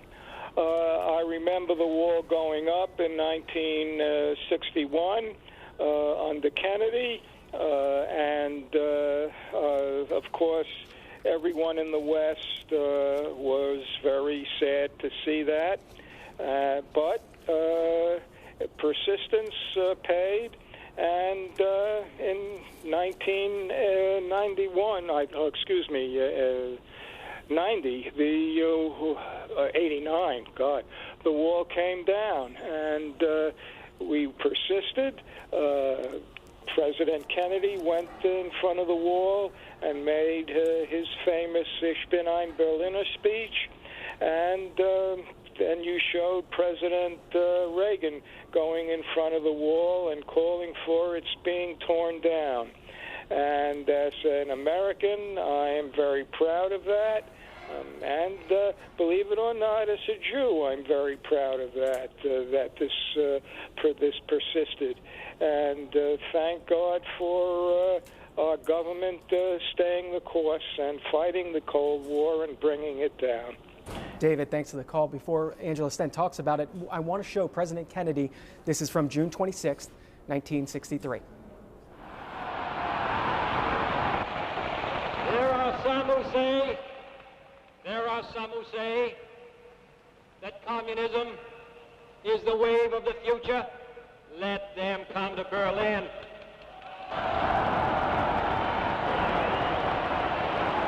And there are some who say, in Europe and elsewhere, we can work with the communists. Let them come to Berlin.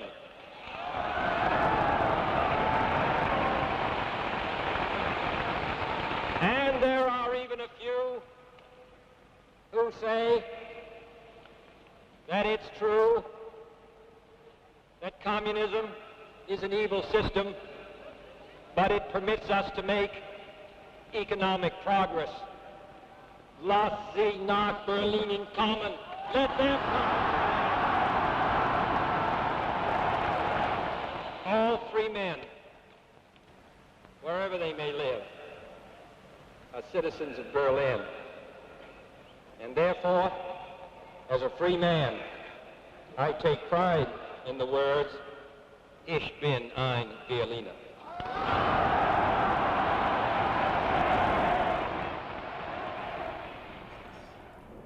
Professor Stent, the significance of that speech, that moment in 1963. It was very important. Let me just preface this by saying that there's some debate since then.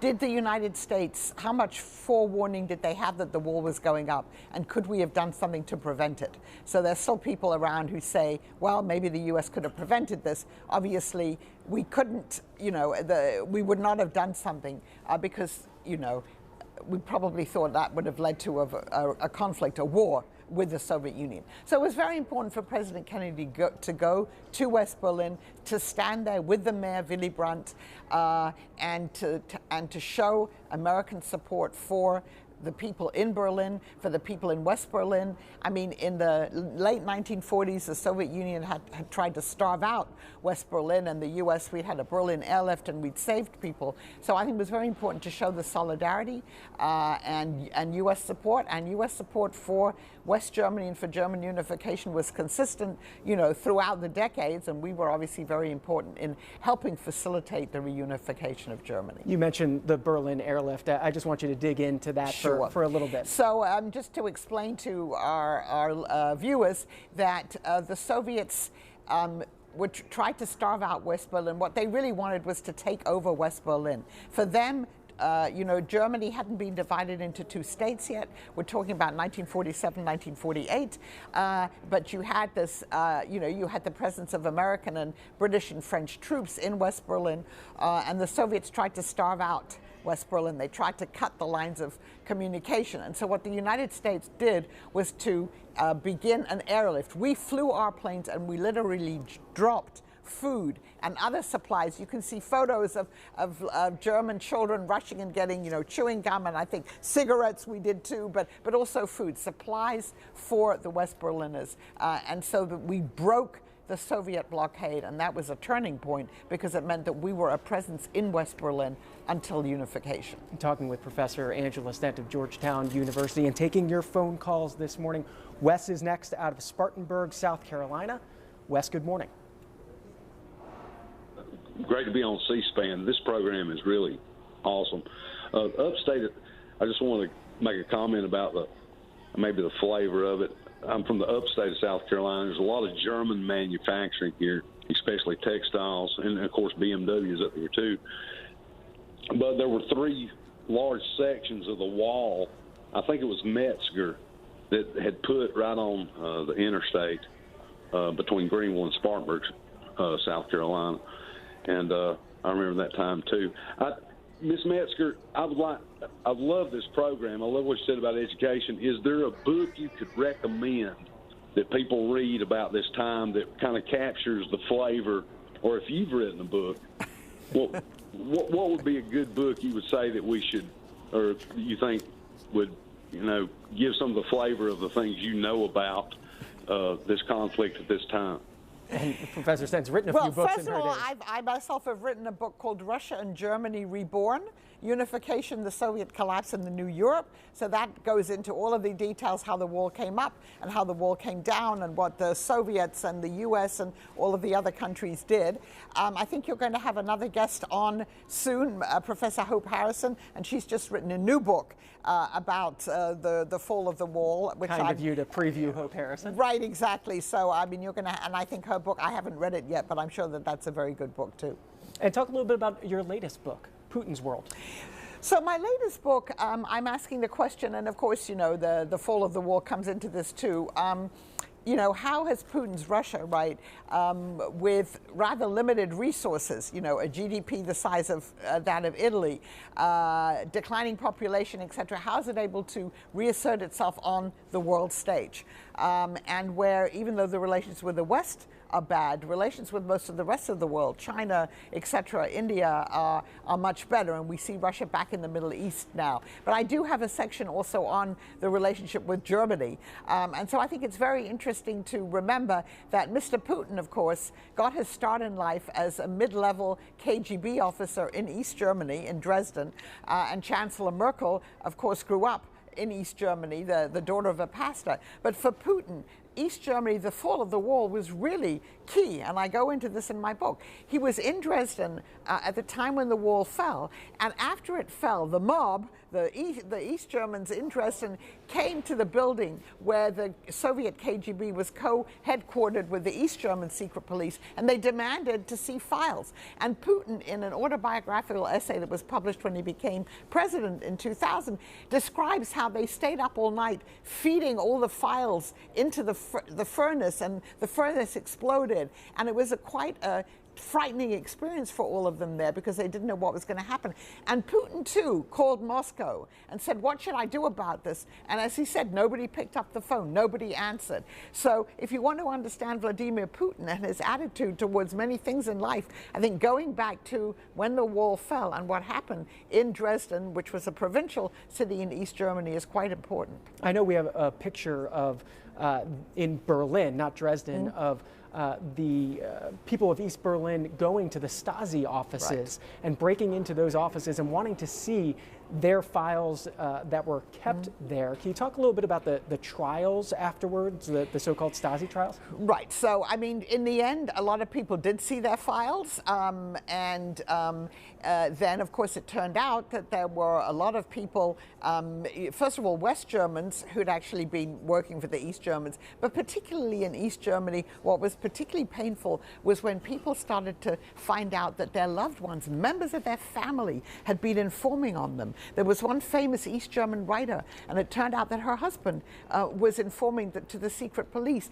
And this was the pernicious thing about East Germany, was the extent to which so many people in the population became what were called informal, workers, informers for the East German secret police, telling tales on their co-workers and even on their own families. So it caused, I mean, a great outpouring and a questioning of what people's lives have been. Then you look back and it turns out your husband had been informing on you. You have to wonder what it all meant. Only a few minutes left with Professor Angela Stent. We'll take a few more calls. This is Richard in Lynchburg, Virginia. Good morning. Good morning. How are you doing today? Doing well. The Berlin Wall was a great thing. It made people smile. It made people feel good. It was a positive thing. I wish we had more of that going on right now. There is some positive in the world. It's a shame that all the emphasis is put on bad stuff. Of course, when they tried to make a newspaper that would with all good stuff in it, and it went broke. I mean, I don't know why we want to feel bad, but all we want to do is get the news on all the bad stuff. There's so much to smile about. I've just got one more comment.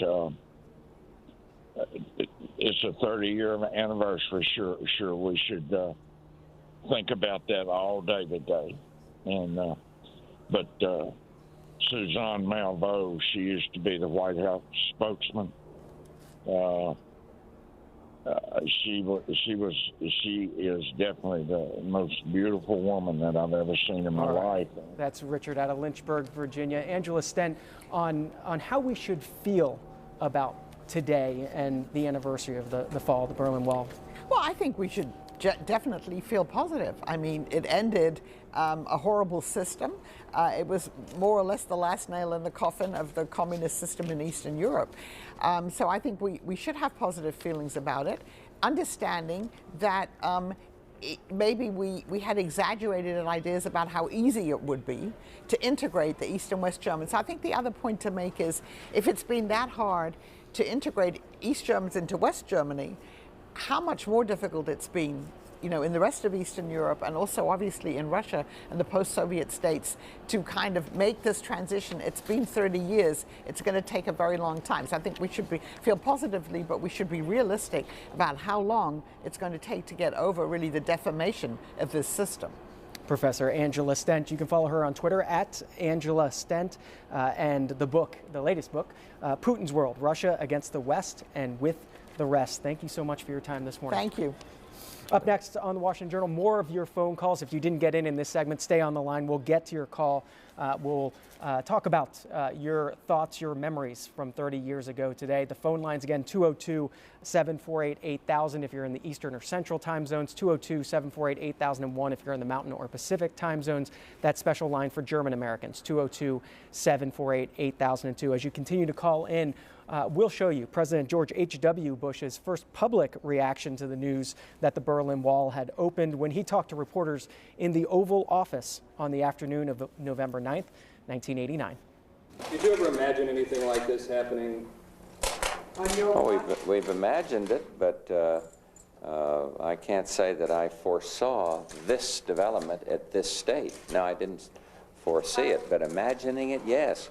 When I talked about a Europe whole and free, we're talking about this kind of freedom to come and go, this kind of staying with and living by the Helsinki Final Act, which gives the people the rights to come and go.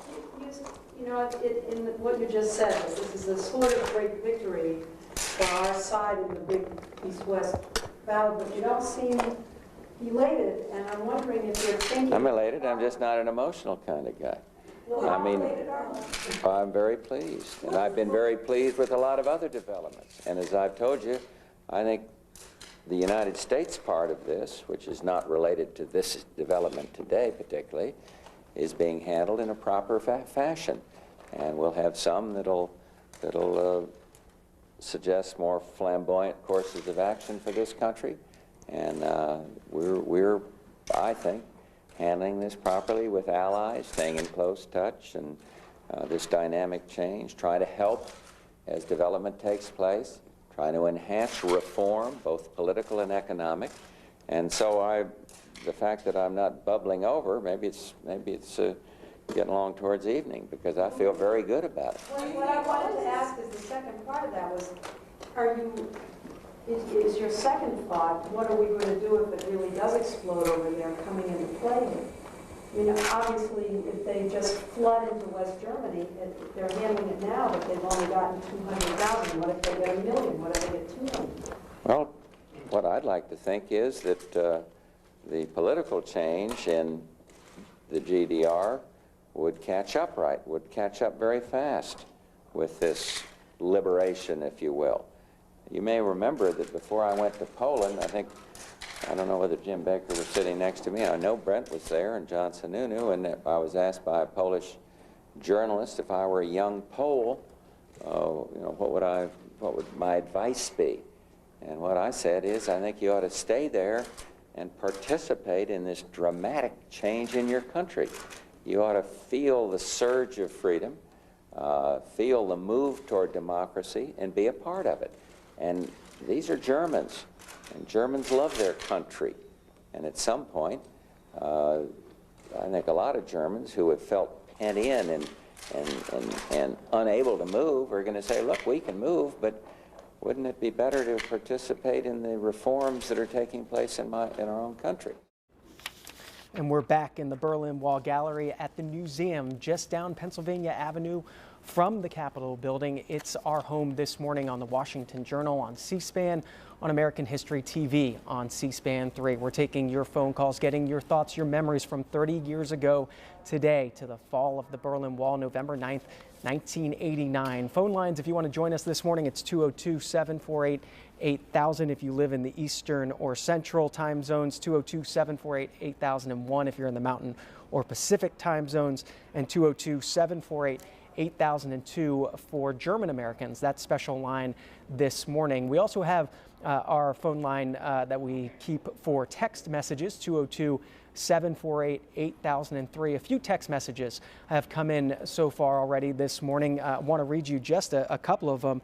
This from Ted in New York City, who writes, when the wall came down, we took the train from Amsterdam to Berlin, patrolled by East German soldiers with rifles.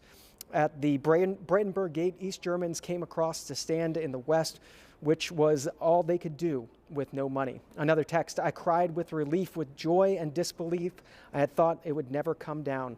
I'm a Midwestern woman, age 76. The desire for freedom is powerful, a very powerful force. And one more, I was 10 years old when the Berlin Wall fell. My school had a German program, and our teacher, Frau Schreibel, was a Berliner. I recall her tears of joy. She gave me a piece of the wall, which I still display on my desk to this day. Just a few of the text messages that have come in. We're taking your phone calls as well this morning on those phone lines that we've set aside for Eastern and Central, Mountain and Pacific and German Americans. Sarah is in Oceanside, California. You're up next. Good morning. Oh, thanks. I remember I was born right after the war, and I was always scared of the communists. And so everything that was on TV, even before the war, everything was about how bad the communists were. And also at that time period, they had so many movies and TV shows about the war, about the wall. You couldn't escape it. It was very scary. And I guess I never thought it would come down. It was something that I never thought would be permanent, and that just goes to show you things can change. Sarah, thanks for the call this morning. Bill is next out of Waynesboro, Pennsylvania. Good morning. Hello. Go ahead, Bill. Hi. In 1977, my uncle made a trip to East Germany to visit relatives, and I just wanted to read a few excerpts from a letter that he wrote to my dad. He said, and this is pretty brief, "It is most difficult to describe in written words the conditions one notices immediately between East and West Germany. Dad's cousin, Selma, lives in the old family house. In its day, it must have been a beautiful place. In our standards, we might call it a slum. She lives on the 3rd floor. The rest of her home is occupied by other people. This is due to the great housing shortages.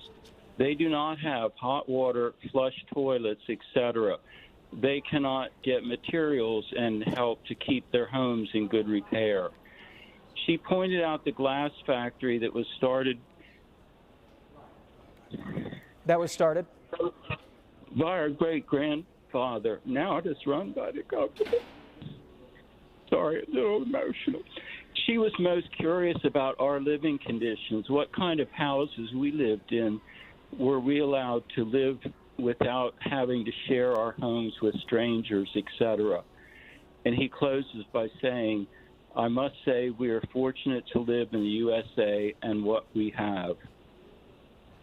And Bill, have what we have. Bill, how often do you take out that letter?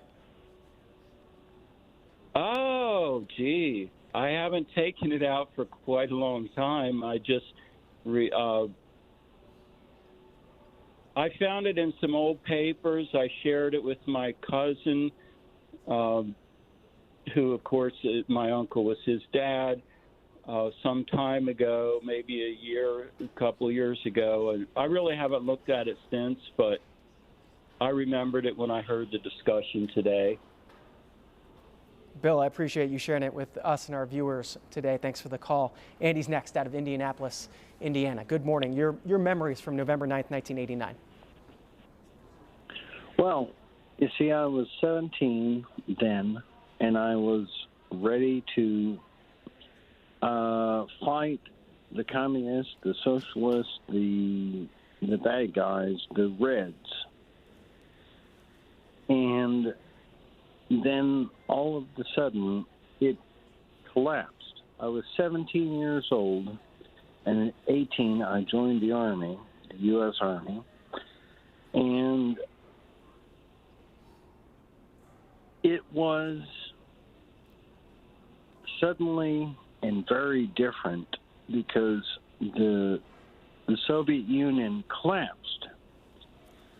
And the next thing we know, Saddam is our enemy. We were there, and we were ready, and I was in basic training, and we were going after Saddam, not these red, pinko communists, these bad guys that we always knew. You know, how strange was that? But then, hey, we got a job to do. We got to do it, and we got to do it well. And, you know, that's the way it was. And now we find ourselves in, oh, my God, all these jihadis, these Al-Qaeda types, these ISIS types. So, Andy, what's the lesson you take of all that? Well, you know, socialism and all that, and the squad and these crazy socialist types, they don't know American history. And these younger ones, they don't know American history. They don't know how bad socialism is. It's like they've got no idea of what American history was before 1994 1945 or 1999 or something. It's like they're so stupid they can't figure it out. And yet we've got a whole generation of these people that just want to go, oh yeah, this socialist idea, this Bernie Sanders thing, yeah, we want to follow it, and we want to do it. No, you guys have no idea. That's Andy in Indiana this morning. This is Michael next out of Taylorsville, North Carolina. Michael, good morning. Yes, I'd just like to share. I'm a German citizen. I came to this country when I was 6 years old, and I went back to Germany when I was 18 and started working for the U.S. Army. Worked for the U.S. Army from 1976 all the way up until 1991. My view on it is I remember sitting in Heidelberg, Germany at the IOR Club on Patton Barracks, which was an international all-ranks club. And we had this old projection television, and we were sitting there watching this unfold. And I remember sitting there with German soldiers, British soldiers, American soldiers, civilians, and we were like, wow, now what do we do? Now what's going to happen? And there was a feeling of, I guess, unease. There was a feeling of euphoria, but it was like, it's hard to describe. And as a German, I felt, hey, I got my country back. You know, I mean, I grew up, I'm 62 years old, so I was there when the wall was put up, and I was there when it came down. And I've been to East Germany. I was over there in 1982, and I was married at that time to a Canadian, and that was the only way I was allowed to travel there. And I remember we got to Checkpoint Charlie, and we were met by East German border guards with machine guns, and they took our car apart, and they took all the reading material. It was a Stars and Stripes newspaper, and I believe a Herald Tribune, all my cassette tapes, and anything that had any kind of printed message on it. And they took back seats out of the car and just left us standing there and said, okay, put your cars back together and move on. And I remember the whole time we were in East Germany. Michael, they made you put your car back together? Oh, yeah. Yeah. They didn't have the courtesy to do it for you after taking it apart? No, they stood there with a machine gun and just looked at me and heard like, okay, put your back seat back in, throw your tire, get your stuff, get out of here. But yeah, it wasn't a very warm reception, to say the least. They frowned at that time. This was like back in '82, pretty much at the height of the Cold War, and I think we had German license plates on our car, West German plates, and they knew that I was West German, and she was Canadian, so they really couldn't. I could have technically been detained, but since I was with her and she was a member of NATO, they knew better. But they were going to harass. They basically followed us the whole time we were in East Berlin. I remember, it's like you see in a movie, there was a guy in the long leather trench coat that every time you turned around, he was standing there. I've got pictures in my living room of the changing of the guard where they goose step in front of, I believe it was their police building or whatever. And I was taking pictures, and the man with the trench coat came over to me and asked me why I was taking the pictures. And I said, well, this is just for historical purposes. I think it's, interesting. And he just kind of walked away. But anyway, that's really... Michael, thank you for sharing that. And on the idea of espionage in Berlin and the significance of that city and the history, stick around. Actually, in the next segment of the Washington Journal, we're going to be talking with Steve Vogel, author and former Washington Post correspondent who worked in Berlin about that topic specifically. So hope you stick around, and thank you for sharing your memories from Berlin. Randy is in Fayetteville, North Carolina. You're next this morning. Go ahead. Yes, thank you for taking my call, C-SPAN. I enjoy watching your programs. I was stationed in Germany in 1984. I remember vividly of the Berlin Wall. I was in the military at the time. I served in the 3rd Infantry Division in Germany. I was stationed at Schweinfurt, Germany, about 45 minutes from the Czechoslovakian border. I remember we was on a field exercise that day, not knowing that the wall was about to fall. Yeah, I have a lot of memories of Germany and the transition of time. I remember prior to that, the disco bombing in Berlin. I listened to the gentleman prior to that about espionage that was going on. That was one of the main reasons I didn't want to go to Berlin. There was a lot of tension that was going on over there. But I remember the 1985 Libyan attack. A lot of people forget about that. Muammar Gaddafi was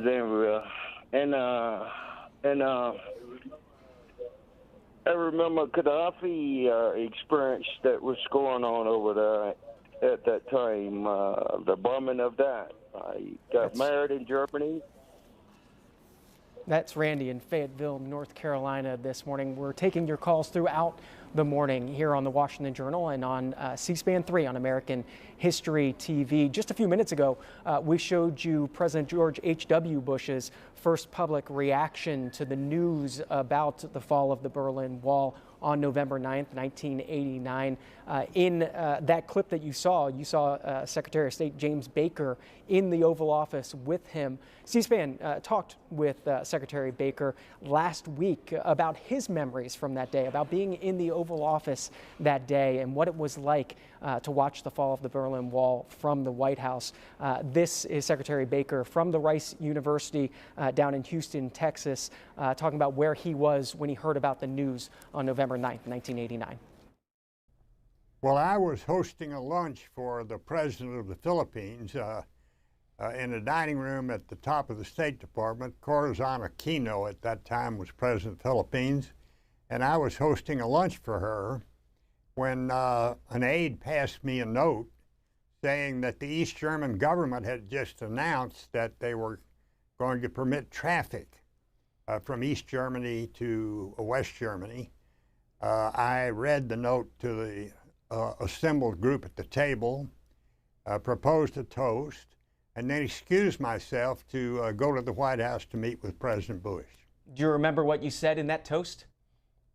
I really don't remember the words of the toast, except that it probably spoke to the importance of the event, to the concept of freedom, for which all American presidents, Democratic and Republican, had fought since Harry Truman through George H.W. Bush, and I probably said some things about that. I remember President Aquino being quite moved as well by the news. What were your conversations like with President Bush in those first few hours after you got that news? Well, I went straight to the White House, and the President and Brent Scowcroft and one or two other White House aides were discussing what the nature of our reaction ought to be. And the President was quite clear. He said, you know, this is a big thing. It really is tantamount to winning the Cold War. But the one thing we need to avoid is triumphalism. We have a lot of business left to do with Mikhail Gorbachev, who was then President of the Soviet Union, and Eduard Shevardnadze, the foreign minister. These were reformers whom we had been working with and wanted to continue to support. And we had a lot of work still to do with them. And the President said, I don't think we ought to stick it in their eye. And you probably recall that he held a press conference there in the Oval Office. I remember sitting there at the desk right next to him when the press were all over him about, why aren't you being more emotional about this? And, you know, after all, this is something America and her Western allies have fought for 40 years. The President said, well, hell, you know, I'm not an emotional kind of guy. He said, I'm happy about this, but I don't think we need to dance on the ruins of the Berlin Wall. Was he emotional once the reporters left that room? What was it like in the hours and evening afterwards? Well, yes, he was extremely happy, as we all were. but he was counseling us to be careful and not to come across, not to be braggadocio or triumphalist in our comments, because we still had a lot of work to do with those Soviet leaders. The Cold War was still on. They were still supporting governments that we were opposing, and people, I think, tend to forget that. Yes, it was a wonderful moment. Yes, what we had sought and fought for 40 years plus had been certainly moved very forward, if not achieved. But the president was quite careful and quite right in saying, look, we got a lot of work to do with these guys. Let's not stick it in their eye.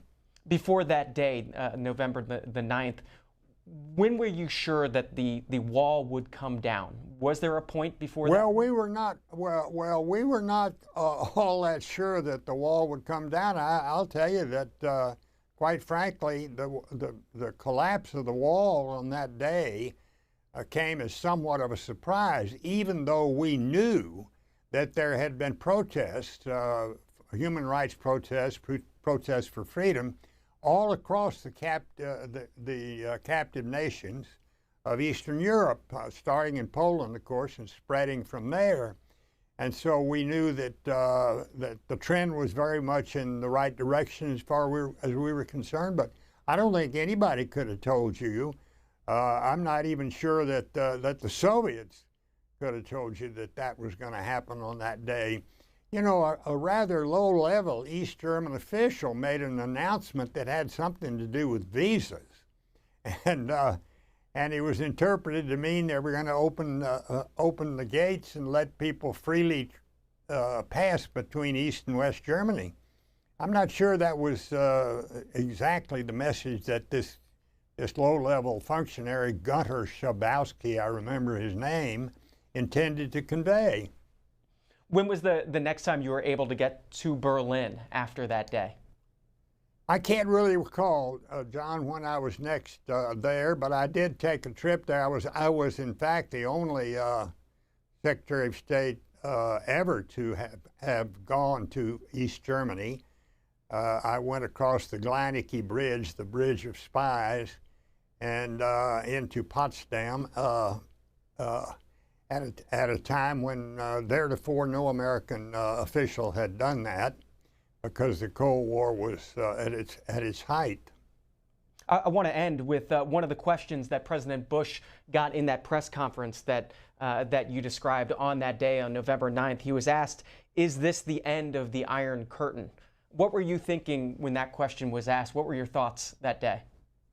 Well, my thoughts that day, and I think President Bush's as well, were that we still had a lot of work to do. And it did look like it was the beginning, if not the end, certainly the beginning of the end of the Iron Curtain. But you know, before that, we had been given, President Bush and I each had been given pieces of the Iron Curtain by the Prime Minister of Hungary. Hungary was the first country to start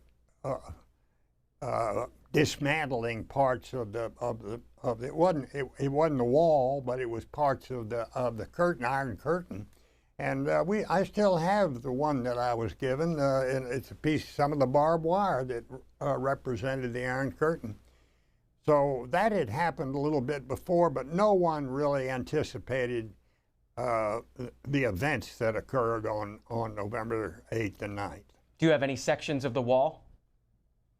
I have a section of the wall. I'm speaking to you from the James Baker Institute at Rice University, and we have a big section of the wall right outside our building here on the campus of Rice University. In fact, we had an event here not long ago with the foreign ministers who were serving at that time for Great Britain, France, and the United States and Germany, I think. One of the most moving things for me, John, was when the day after this all happened, I got a call from the West German Foreign Minister, Hans-Dietrich Genscher, And I answered the phone and said hello, and before he could come on the line, his secretary said, "Mr. Secretary, I have Minister Genscher for you, but before I put him on the line, may I just say to you, God bless America." I found that to be an extraordinarily moving time and moving statement and moving event. Secretary James Baker from the Baker Institute, thanks for your time and for your memories. Thank you. And we're back in the Berlin Wall Gallery in the Newseum here in Washington, D.C. Time for a few more of your calls, your memories from that day that the Berlin Wall fell, November 9th, 1989. This is Elizabeth. Thanks for waiting in Boonesboro, Maryland. Good morning. Good morning.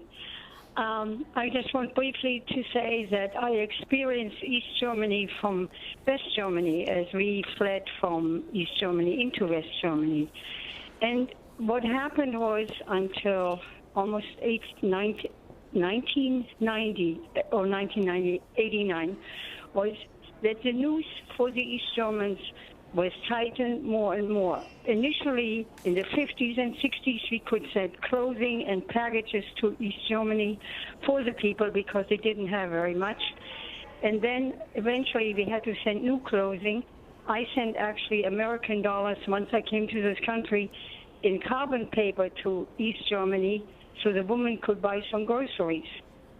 I never thought, and I experienced the Hungarian Revolution, if you remember that, in 1956. So I never thought that Berlin or East Germany would become free. I was in the United States. I had a half-brother in East Germany, in Leipzig, and I called him about 3 o'clock in the morning, their time, and he was very drunk because he never thought the wall would really come down. And I never thought it did. And I cried and I cried and I cried. And I had visited East Germany in 1959 with the Stuttgarter Oratorio Choir. We traveled to various cities to sing a cappella because the Russians didn't allow us to bring the Stuttgarter Symphony with us. But the people that housed us, that gave us meals, they were so thrilled. And I don't know how they afforded the food in 1959 to feed us. But they had menus and like the best restaurants that you can go to. So for me, Germany was united. I was actually born in East Prussia, where Putin is today, and loves it. But to me, that Germany united is a gift from, that's all it is. Elizabeth, thanks for your call, your memories from 30 years ago and beyond. As the Newseum starts to come alive here this morning, the doors opening up, the public starting to come in, and this will likely be a spot, the Berlin Wall Gallery, that the public will come visit today. So you may see some of the public behind the scenes here this morning with us as we continue our discussion. Time for one more call in this segment of the Washington Journal. This is Paul here in Washington, D.C. Paul, good morning. Good morning, and thank you for C-SPAN. I was in Washington, D.C., and I was 46 when the wall came down. I recall vividly a cartoon by the cartoonist Herblock, who wrote for the Washington Post. Herblock was quite a good artist, not quite at the level of Daumier, but not bad. And he did a picture of a young German couple. The man was representing the West, the woman was representing the East, and they were looking at each other with fond gaze, and it was absolutely no doubt, no words were necessary except for the caption that this was an indication of reunification was going to happen. Do you recall it, and can you show it? Thank you. I don't recall it, Paul, but you mentioned the Washington Post. Up next, we're going to have a longtime Washington Post correspondent and reporter, author Steve Vogel, will be with us in just a minute this morning. Stick around for that discussion. And later, we'll be joined by author Hope Harrison to discuss the history of Germany post-Berlin Wall. But first, before we get to those interviews, more from the NBC News special report that aired 30 years ago today. The focus in this part of the report on the escape tunnels used to get out of East Berlin and into West Berlin. In 1962, an NBC News documentary showed the digging of a tunnel from West Berlin under the wall to bring 59 people to freedom. Piers Anderton was the reporter. Every 6 feet, they planted 2 uprights, and across them a shaped 4x4, which held up the wooden ceiling. This digger, the man with the beard, Hasso Herschel, was a refugee himself. He had fled East Germany after 4.5 years in a communist prison. Now he wrenched the clay out of the tunnel face with a spade, twisting to fill the cart in a space 3 feet by 3 feet, barely roomier than a coffin. On Thursday, September 13th, they made their last inspection. In August, the builders of still another tunnel had broken through into a cellar and looked up into the eyes and gun barrels of communist police. Some were killed and some were captured. In 10 minutes, the first of the refugees would come. Death was not the greatest danger. Prison camps can be worse. One of the diggers watched his daughter come through, and then his wife. He had escaped from East Germany the year before. His wife had spent 10 months in a communist prison for trying to follow him, and their second child was born in jail. Tonight, for the first time, he held his baby. Back in the Berlin Wall Gallery at the Newseum in Washington, D.C., author Steve Vogel joins us now for a conversation about a different kind of tunnel, this one not used for escape, but for espionage. Steve Vogel, good morning to you. Explain what Operation Gold was. Yeah, well, the important thing to remember is that this was in the years before the wall was constructed. So at that time, Berlin was an open city. So you had people, it was a divided city, but open. So you had people in the east who were coming across the border, tens of thousands per week, and vice versa. So they visited friends, they went to jobs in the east or the west, they went shopping. But a lot of them were also involved in espionage. And the U.S. and its allies at that point had none of the later overhead technology that we come to expect, like the U-2 or the satellites. And you had this enormous Soviet force that was based in Eastern Germany and Poland, Czechoslovakia, that was more or less had been there since the end of World War II. And we had, on the West, very little idea what they were up to. And we had lost a source of intercepted radio communications when the Soviets had discovered that we were intercepting their radio calls. So we were more or less fighting the Cold War blind at that time. And the British Secret Intelligence Service and the CIA came up with this idea of digging a tunnel from West Berlin into East Berlin, not to help anybody get out, but to tap into Soviet communication lines. Berlin was the center of Soviet communications, and you had these trunk lines that connected the Red Army headquarters back with Moscow and to other points across Eastern Europe. So very important communications, and they were across the border, and it presented a tempting target to Western intelligence. And Steve Vogel's book on this, Betrayal in Berlin, the true story of the Cold War's most audacious espionage operation. When it comes to Operation Gold, was it successful? Well, that's always like the big question, because there are a lot of moving parts on the story, and the most important moving part is a British spy named George Blake, who at the time that the tunnel was conceived, he was one of the very few people in Western intelligence, either in the CIA or in the British SIS, who knew about this tunnel. And he was also acting as an agent for the KGB. He'd had a remarkable life and held prisoner in North Korea for 3 years during the war there, and he had turned at some point to the other side. And he knows that this tunnel is being planned, and he's able to get word to his KGB handlers about it in London.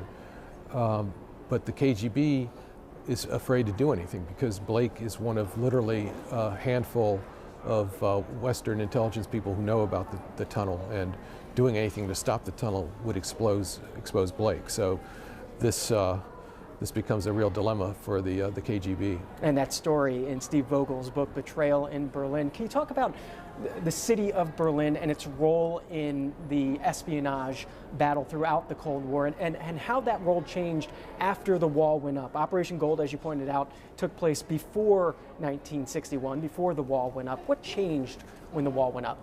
Yeah, well, before the wall went up, Berlin was absolutely the espionage capital of the world. You had these people flowing back and forth from east and west across the sectors. They could carry information. They could go meet with in a safe house with their CIA handlers and vice versa. So Berlin was the one point, along with Vienna to a lesser extent, where you had all four of the powers, the Soviets, the British, the Americans, and the French together. And in Berlin, they're an island in the middle of, essentially behind the Iron Curtain. And this was the one place where we had a window view into the Soviet Union and into its satellites. So the tunnel was one of the ways that they came up with to get that information. So you had, by some estimates, just as many as 10,000 people involved in espionage operations in Berlin. I mean, it was like you couldn't walk down the street probably without running into somebody. And but that all depended on having that free access, you know, taking the S-Bahn, the U-Bahn. And one of the problems that the East Germans had was they were losing so many people, so many refugees were coming into the West. In other words, taking the U-Bahn across and never coming back. That was a big problem. The espionage was another issue that the KGB had tried to crack down on, along with their allies, the Stasi. So when the wall is built, all of a sudden, you know, literally almost overnight, we lose this free access that we're unable to get most of the information we were getting prior to the wall being built. And Berlin, after the wall is built, is no longer the espionage center that it was during the 50s, which was the real heyday. Espionage, Berlin, and the Berlin Wall. That's our focus for this segment of the Washington Journal here at the Berlin Wall Gallery at the Newseum. At the time of the day when the Newseum starts to come alive to tourists, the school groups starting to move through. You'll see them in the background around the exhibit as we continue our discussion, as you continue to call in. This is Rob from Phoenix, Arizona. Rob, you're on with Steve Vogel. Good morning. Hi, good morning, John, and good morning, Steve. Morning. I have a couple little anecdotal stories I'd like to tell about when I was in Berlin. I was in Old West Berlin after the wall, and I had a girlfriend there who was told me stories about what it was like to grow up there, and she said that all the young girls would go to meet the guards at the different sectors, the Tommies and the Amis and the French, and they would get their first kiss from the soldier guards in those sectors. But funny things that happened to her. She said that she cried when the wall went down because she says it's our wonderful wall, because it gave them a special life in West Berlin that people only experienced because the wall and all the interest in Berlin. So those are just a couple little stories that I remember. I have a lot more, but I'll leave it at that. Rob, thanks for bringing up Steve Vogel. Obviously, spent a lot of time in Berlin and born in Berlin as well. Right, yeah, and the wall in a way almost created a time capsule in the East. You know, if you were able to go across, you know, through Checkpoint Charlie into the East in those years, it was like moving back in time. You know, partly because so much of the World War II debris was still there, hadn't been cleaned up, but also it was, you know, a simpler existence over there. And you know, to some extent, it has been romanticized a bit in the years since the wall came down. And there's still a great, I think, mental divide between Easterners and Westerners in terms of how they look at a unified Germany. But yeah, it was a remarkable place.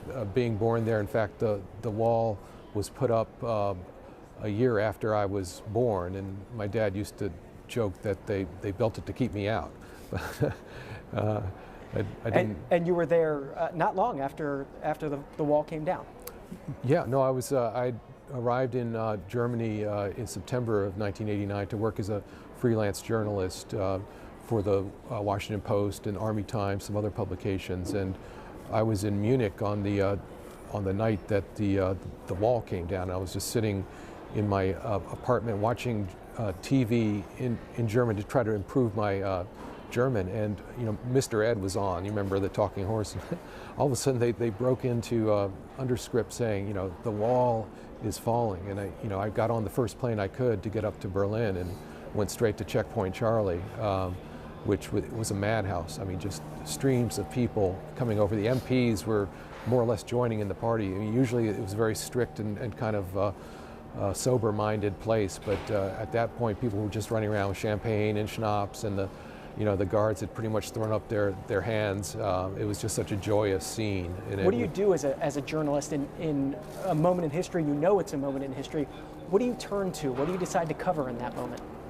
You try to find ordinary people, for one thing. You try to talk to the Germans that are coming over. I tried to talk to the MPs themselves, these were kids from all across America, and none of them had really seen this coming, and they're kind of caught up in the moment, and they're feeling the joy. I remember one of them telling me that we're part of history now. We're right here doing this.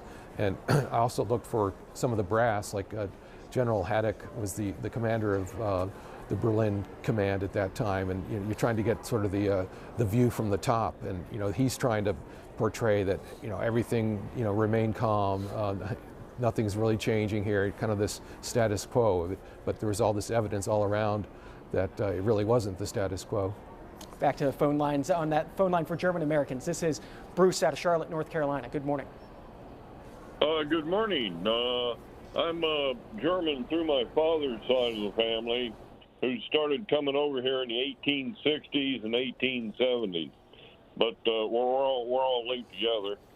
I was stationed in Germany in the military in the 70s, and we were facing 30,000 Soviet and Warsaw Pact tanks and 30,000 armored vehicles on the Fulda Gap between the East and West German border, and our duty was to stop this mass of armor in the event of war. We also had a terrorist problem. The Baader-Meinhof gang and Red Brigades were active during that time. And it was very common to see German police running around with submachine guns. It was a clean country, but they just had problems back then. Bruce, thanks for sharing your memories. Steve Vogel. Yeah, absolutely. I mean, terrorism was a big fear at that point, for sure. And the American soldiers there were sometimes targets of that. There was the famous bombing at the Berlin disco that was later tied to Libya, and I remember going out on patrols with some of the American soldiers who were based on the old German border near the Fulda Gap, and this was literally 2 weeks before the wall came down, and the tension that existed, just the feeling that they were at the tip of the spear, that at any moment you could still have an attack launched, was very real for those guys. So I talked to these guys later after the wall came down, these guys with the 2nd Armored Cavalry Regiment, and it took a long time for them to really accept that the world was changing, because how concerned were they that Russia was going to respond with some sort of military response after the wall came down? That was a concern, but the signals that were coming into Washington from Moscow and elsewhere were that Gorbachev was not going to be doing something like that. But that didn't mean that the guys down on the front line didn't have to worry about it, because things can turn out very differently than what they're being told from Washington or Moscow or wherever. So they were very much on guard for that, particularly in that initial time, just in the confusion as to whether, and you do within a year or two have a attempted coup in the Soviet Union. So things could have changed very quickly, and people were certainly aware of that. This is Penny in New York. Penny, good morning. Penny, you with us this morning? I'm sorry, John. It's Bernie. Bernie, go ahead. Yes, I called in because I was born in Germany during the war, and afterwards ended up living in East Germany, the workers' paradise. And at some point, my parents had family here in the States. My father's brother had emigrated here in the 20s and had established himself in upstate New York. They decided to see if we couldn't flee East Germany. And I want to just mention how we managed to get out. It goes back to the earlier professor you had on. This was in 1956 that we left, 5 years before the wall was established. And what happened at the time is that my mother received a permit for her and myself to go to West Germany to visit a sister that lived there. And the communists gave us that permit, but my father had to stay behind. He was not allowed to come with us. And I suspect that's because all three of us had left. They knew we wouldn't be coming back. So my mother and I went on this vacation, and just before the 4 weeks expired and we should have returned, my father took an attaché case, made it look like he was on a business trip, went to Berlin, had a permit from his workplace to go there. One of his supervisors gave him that slip at some risk. He arrives in Berlin in the Russian sector, and I don't know if he used the subway or the S-Bahn or the taxi, whatever, moved over into the American sector, which included Tempelhof Airfield, and he flew out to West Berlin, and that is how we were reunited. And we then applied to come here to the States, and it all worked out well. So I've been living here now for better than 60 years. Bernie, thanks for sharing your family story. Steve Vogel, what do you take from that? Yeah, there's so many stories like that, so many remarkable stories of and some of them successful, and then the heartbreaking stories of, you know, people as the wall is being constructed. You know, some people took that chaotic time to make an escape, but then pretty quickly after that, the East Germans began really sealing off all the different escape routes and tricks that people were using to get across. And you had families that were divided, that in many cases wouldn't see each other for many years, perhaps short visits here and there. But it was there were moments of real joy of people escaping and moments of tragedy. And I remember the daughter of the farmer under whose land the espionage tunnel was built, and by that point it of course been dug up. She and her friends used to wish that they still had that tunnel down there, because then they could use it to escape into West Berlin. So. Steve Vogel, our guest. His book, Betrayal in Berlin, the true story of the Cold War's most audacious espionage operation. That's Operation Gold. We've been talking about it this morning, along with your memories, your thoughts on the legacy of the Berlin Wall 30 years after the fall of the wall. This is Penny in New York. Penny, go ahead. Hello, can you hear me? Yes, ma'am. Oh, okay. I'm 47. My grandfather was a World War II hero, 7 combat jumps. I was, on November 9th, 1989, I was living in western Pennsylvania. I was going to a school called Jeff Tech, located in Reynoldsville, Pennsylvania, and I applied to a program called Open Door. So I ended up being an ambassador representing western Pennsylvania for the United States of America in Germany. We left D.C. in June of 1990, so I got to be over there during World History. And when you were interviewing George Bush, I remember our first 2 months in Cologne,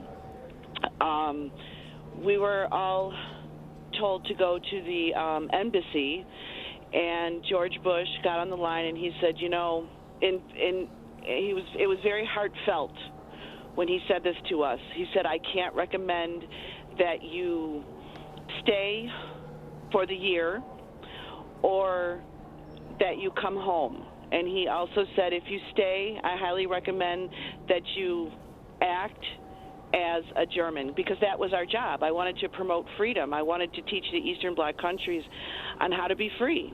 Even my grandfather never wanted me to go. He never wanted me to go. The day before I got on the plane, he said, no, please don't go. I said, no, I'm going to promote freedom. And this is so healing to my heart, this program. I appreciate all of it because I have so many memories. I'm writing a book, and this is so encouraging to me because then for 10 months I was in Hamburg, Germany, and I got to go to Berlin quite often, and I got to be to teach the Eastern Bloc countries, well, in Berlin, with a company called Cardos. And I did hair when I was over there, too, so I got to do a lot of different things. But when I spent the day with some East Germans on the East Berlin side, it was just so joyous. The people were so loving and caring. The whole time I was over there for the whole year, everyone was just so joyous. But unfortunately, we did have that on our backs where people wanted to kill us because we were American. Penny, and thanks for sharing your stories, your memories this morning. Steve Vogel, your thoughts on that, and also on how long you ended up staying in Germany and in Berlin after the fall of the wall. Yeah, no, I completely understand that emotion and that feeling. I ended up, I was only going to stay in Germany for a few months just to try my hand at freelancing, and all of a sudden you've got this revolution on your hands, and the Berlin Wall begins triggering all these other huge ramifications, leading very quickly to unification. And I ended up staying for 5 years because it was the pace of the change here, both for Germany, for all of Europe, and for the United States, which had this large force here in Germany. And there's all of a sudden there's questions about what happens to the American presence in Europe, and then you have these things like the Gulf War breaking out, and these forces in Germany are being sent out to cover that. And there's a transformation in America's role that was basically centered here in Europe, and you had all these issues in Germany that pop up, and the rise of some right-wing radicalism after as refugees continued to stream into Germany, kind of some of the same issues we see today, but that was all happening very quickly. This is Mary out of Batesville, Arkansas. Good morning. Hi, I was in 1974. I was with the USO, and we were in Germany for about a month because there's so many bases over there, and we got to ride the duty train through East Germany to Berlin, and we were told not to look out the windows because they'll shoot you. You're not supposed to look at the guards when we stopped at the train, all the different stations, but of course we did. And it was just I've got a lot of pictures, and I often think about that. I get them out and look at it because it was just so awful. It was awful. Yeah. I enjoyed my time there. I mean, Berlin was so très chic. I mean, they had the discos back then and the fashion sector. And then just across the wall was this bleak, cold place. So I'm very grateful today. Mary, thanks for your call. This is Sean out of Shacklefords, Virginia. Good morning. Yeah, good morning, C-SPAN. Thanks for taking my call. Yeah, in 90, my family and I were over there. We were in the service. I went in the Army, and when it all came down, it was surreal in a sense. But it was also kind of expected at the lower level because Gdansk started it, really, I think, over in Poland. And the way it spread, and believe it or not, the influence of American soldiers all over that area, they just loved our style. I mean, I'm talking the Western style. And look at what happened. And Merkel ends up president. The whole area gotten better, but I'm just looking at it this way, that there's a lot to be appreciated about what the Americans have done and what NATO did. And the way NATO's getting stepped down now, it's kind of interesting. Anyways, I appreciate that. Grüß Gott, vielen Dank, auf Wiedersehen. Thanks for the call, Sean. Steve Vogel, your thoughts on those last two calls? Yeah, both very interesting. regarding NATO. It's true. When we look back on 30 years ago, there was a great division in Germany about the presence of NATO. I mean, some people were very happy to have the Western forces over there, but there was a lot of antagonism over the years. You know, just damage being done by U.S. troops training. You know, the feeling that it was an occupation. But it's funny, in Berlin was one place where the Americans, the troops there were always very welcome. There was very little of the anti-American feeling that you might experience elsewhere in Germany, because, you know, in Berlin there was an appreciation that they were this island in the middle of East Germany, and that without having a Western presence there, things could have turned out very differently. You know, as the previous caller was discussing, that it was a pretty tense journey to travel from the west, either from West Germany into Berlin. You know, you could drive the Autobahn along these restricted routes, and it was like traveling back in time again. And you did feel, you know, crossing the border points with these huge guard towers and machine guns and all that. You know, that it was a different time. You talk about tense moments. I want you to bring it back to Operation Gold and the days after that tunnel was discovered on the eastern side of East Berlin. We have a picture of a press conference, I believe, that was held by the East Germans after they found the tunnel. Explain what the reaction was. Well, it was a surprise for everyone, because the CIA and British intelligence had assumed that once the tunnel was discovered, the Soviets and the East Germans would keep it quiet, because they would be embarrassed about the fact that Western intelligence had tapped into their communication lines. But you know, the KGB, the Soviets, had a completely different idea. They wanted to embarrass the Americans and use this as a propaganda coup to prove that, you know, the Americans, they're only using Berlin as a nest of spies. I mean, they're here just because it's their espionage center, and look at this dirty tunnel that they've dug to spy. You know, this is an outrage. It's a violation of German territory and so forth. So they held this press conference, and they invited every reporter in West Germany. Of course, this is before cell phones or anything like this, but they still managed to get, you know, hundreds of reporters on the scene within half an hour, and they took them out to the site in the very southern corner of the German American Soviet sector, right down at the bottom, and, you know, showed them this tunnel. It was just a sensation. I mean, people couldn't believe what they were seeing, because they were taken down to the ground, and there was this very sophisticated command center down there. It looked like a battleship, because they had an incredible amount of amplification equipment and all this material to tape conversations, and it was just one of these crazy Cold War moments. And it's a story that you can read about in Steve Vogel's book. It's Betrayal in Berlin, the true story of the Cold War's most audacious espionage operation. Appreciate you telling part of that story this morning. My pleasure. Thank you. Up next on the Washington Journal, we'll be joined by author Hope Harrison to discuss the history of Germany from the Berlin Wall falling until today. But first, more from the NBC News special report on November 9th, 1989. This was the beginning of the 11:30 p.m. Eastern broadcast that evening. Berlin, you are looking at a live picture of the Berlin Wall shortly before the dawn of a new day, a day that will see this border built by the communists open to freedom for all in East Germany. And what you're seeing now is taking place at 5:30 in the morning in Berlin time. These crowds, mostly young people, have been there all night, celebrating the opening of the wall, welcoming the thousands, the tens of thousands of East Germans coming across to the west. Good evening. We are truly privileged tonight. We are eyewitnesses to history.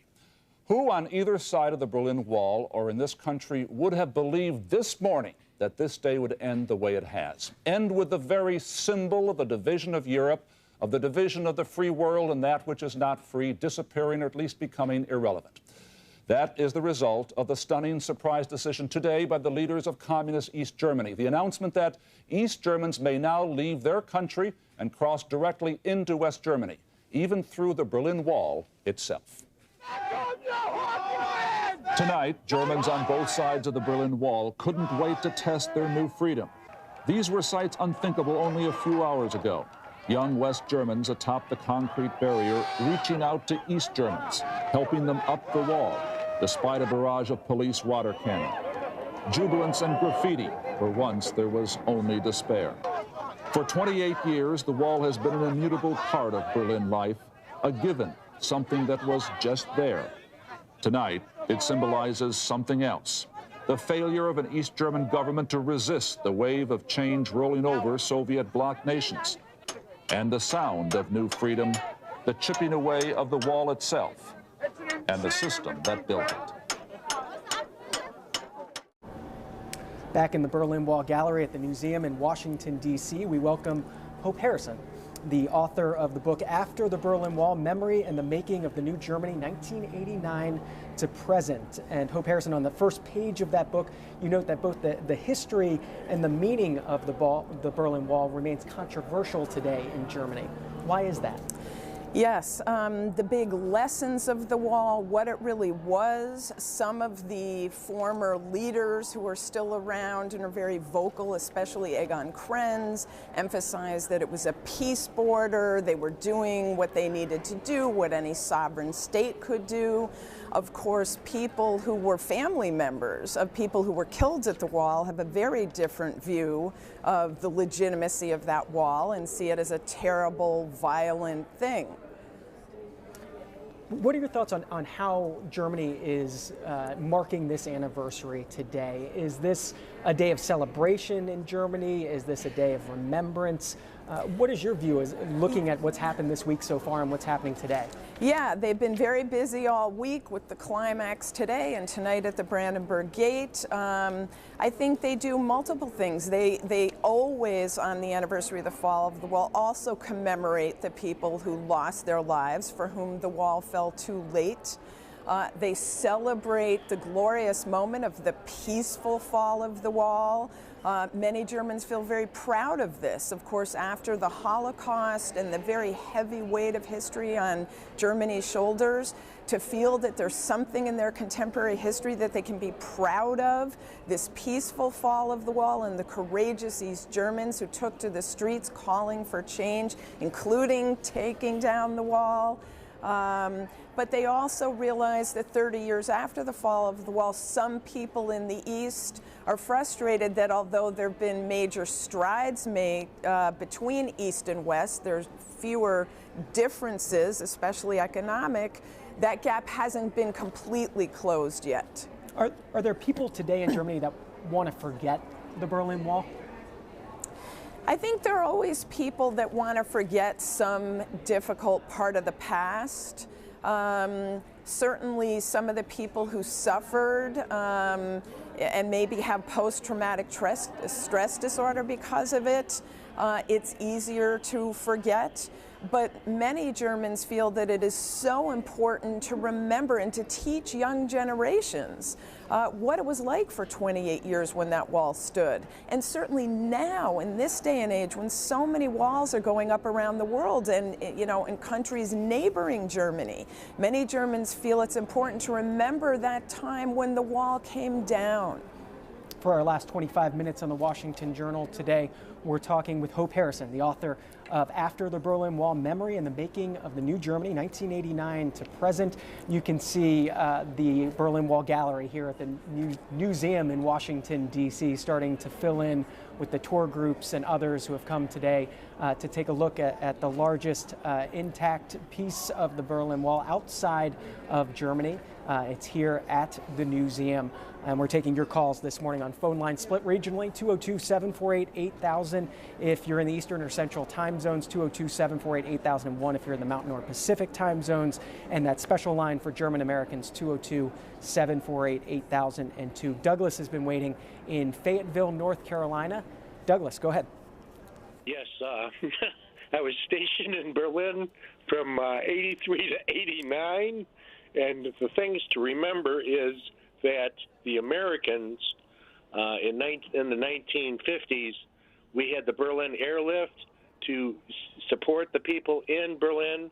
Then in the 1980s, we had President Reagan telling to tear down the wall, and then in the 1980s also Hess died. People were circumventing the wall, going through East Germany, into Czechoslovakia, into West Germany. So then eventually, and the Soviets withdrew their nuclear missiles and their Soviet troops. So then it was a time for the wall to come down and have freedom for the East Berliners and East Germany and all of the Warsaw Pact countries.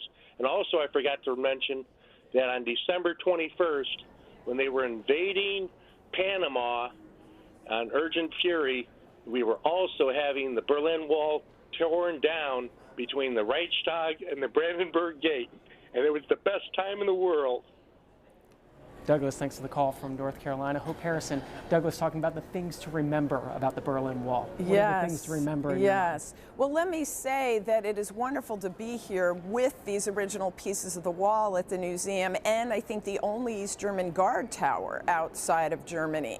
And I hope very much they will find a place to keep these because they're such important historic artifacts. Let me say, speaking of memory of the fall of the wall, I myself was on a plane headed to Berlin on the night of November 9th when the wall fell.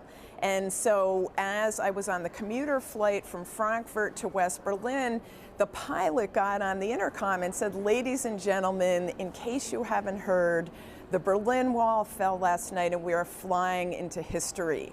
So I couldn't believe my luck. I was there on the ground in Berlin for 10 amazing days. I got my own pieces of the wall.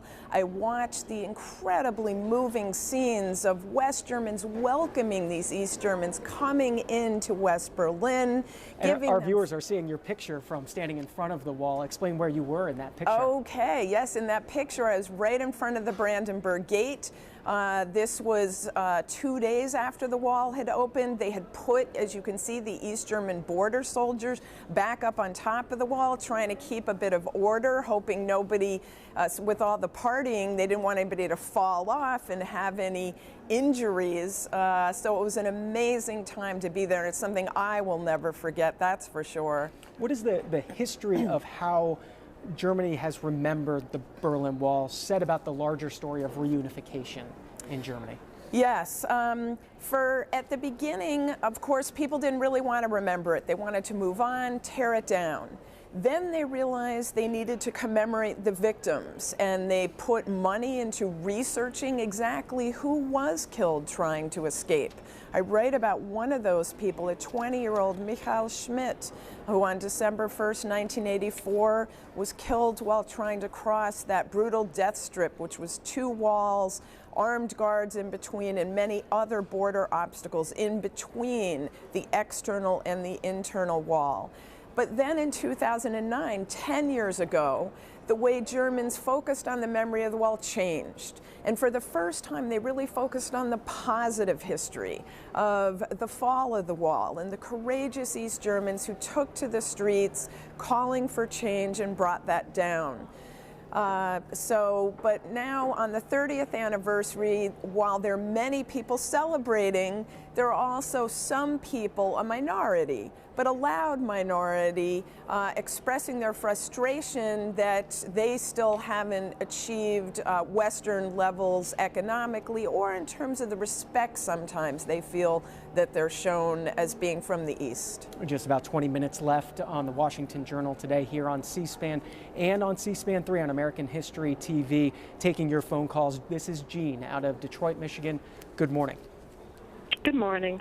I just want to say that I was, 46 or whatever at the time of the fall of the wall, and I was happy for the people, but I also felt apprehension at the reunification, and that's because of Germany having been involved in World War II, World War I and World War II. And I think that it made me realize even more, since then, the importance of NATO in preventing a third world war. And I just hope that our current president realizes the history. Thank you. Jean, thanks for the call. Hope Harrison. Yes. when the wall fell, many Germans were happy, but the Brits, the French, the Soviets, the Poles, and many others were very worried, just as that caller mentioned, particularly remember Nazi Germany, the last time Germany was united, and wondering what's going to happen now. Is it going to be that sort of virulent nationalism? Is this going to be an aggression, an aggressive country? And it was only President George H.W. Bush in the U.S. who wasn't afraid. Now, that's partly because we lost fewer than those other countries did in World War II, and were separated by the Atlantic Ocean from Germany. But President Bush felt confidence that the democratic West Germany that was our ally throughout the Cold War was mature enough, strong enough to absorb East Germany and become the same kind of democratic, peaceful, multilateral nation that West Germany had been. But Bush, it was very important to him that this new united Germany stay in NATO, and he really lobbied very strongly for that, and ultimately, together with Chancellor Kohl, persuaded Mikhail Gorbachev, who really had to sign on the dotted line, giving up his trophy from World War II in East Germany. And ultimately, in the summer of 1990, Gorbachev agreed, so that on October 3rd, 1990, Germany united and had the right to decide for itself what alliance did it want to be a part of. And as we all know, NATO was the answer. One of our callers brought this up earlier. November 9th, not just significant for the history of the Berlin Wall falling, but also a significant day in the history of the Holocaust as well. Exactly. November 9th, 1938 was the night of broken glass, Kristallnacht. The terrible night when the Nazis attacked Jews in their homes, their businesses, their synagogues. And the fact that that November 9th also occurred is really the reason that German Unification Day is not November 9th. Because the emotional day for everyone having to do with unification is November 9th, the fall of the wall. But they couldn't do it on November 9th because of what had happened in 1938. So they picked October 3rd. Out of Michigan, this is Jean. Good morning. We already chatted with Jean. Sorry about that, Jean. Thanks for your call earlier. This is John in Princeton, West Virginia next. Good morning. Good morning. I was just wanting to comment. I wasn't but 12 years old when this happened, and I really didn't know a whole lot of what was going on. But we had a neighbor that had came over during World War II and was, had married the man that lived next to us. And when the wall fell, shortly after, her niece had came over from East, and I was so amazed at how she was in awe of everything. And coming from a small town in West Virginia, we always joked that we were 20 years behind the rest of the country ourselves. But she was just in awe of just the television shows and the fact of being able to go from state to state without papers or permission. I had no idea that they had to do that. And she was just so humble and a very intelligent girl, but she was just in awe and so grateful of being over here. And it gave all of us a renewed appreciation for being an American. It was a humbling experience for us, too, as far as that goes. Just being 12 years old, it gave a whole new perspective on the world. It kind of opened it up for us, too. John, thanks for the call this morning. Hope Harrison. Yeah, we who grew up in a democratic system often take it for granted. And sometimes we can see anew through the eyes of people who haven't had the privilege and the good fortune of growing up in such a system. The former president of Germany, someone who came from the East, Joachim Gauck, always speaks of the tears in his eyes when he first got to participate in free elections. The first and last East German free elections in March of 1990, where they voted for rapid unification. He wrote about the tears in his eyes. And how many Americans don't take that seriously? People in many democratic countries who don't go out and vote and exercise the rights and the privileges that we have as democratic citizens. To Rika out of Los Angeles, California. Good morning. You're next. Good morning. This has been a very emotional event for me because of my family history. My father, having been a Jew who was protected by a Catholic priest and made it through the Nazi era, he was also a journalist, and he introduced me to Berlin, and he took me to East Germany one time because he was made. The Americans, right after the war, made him mayor of a German city, Jena.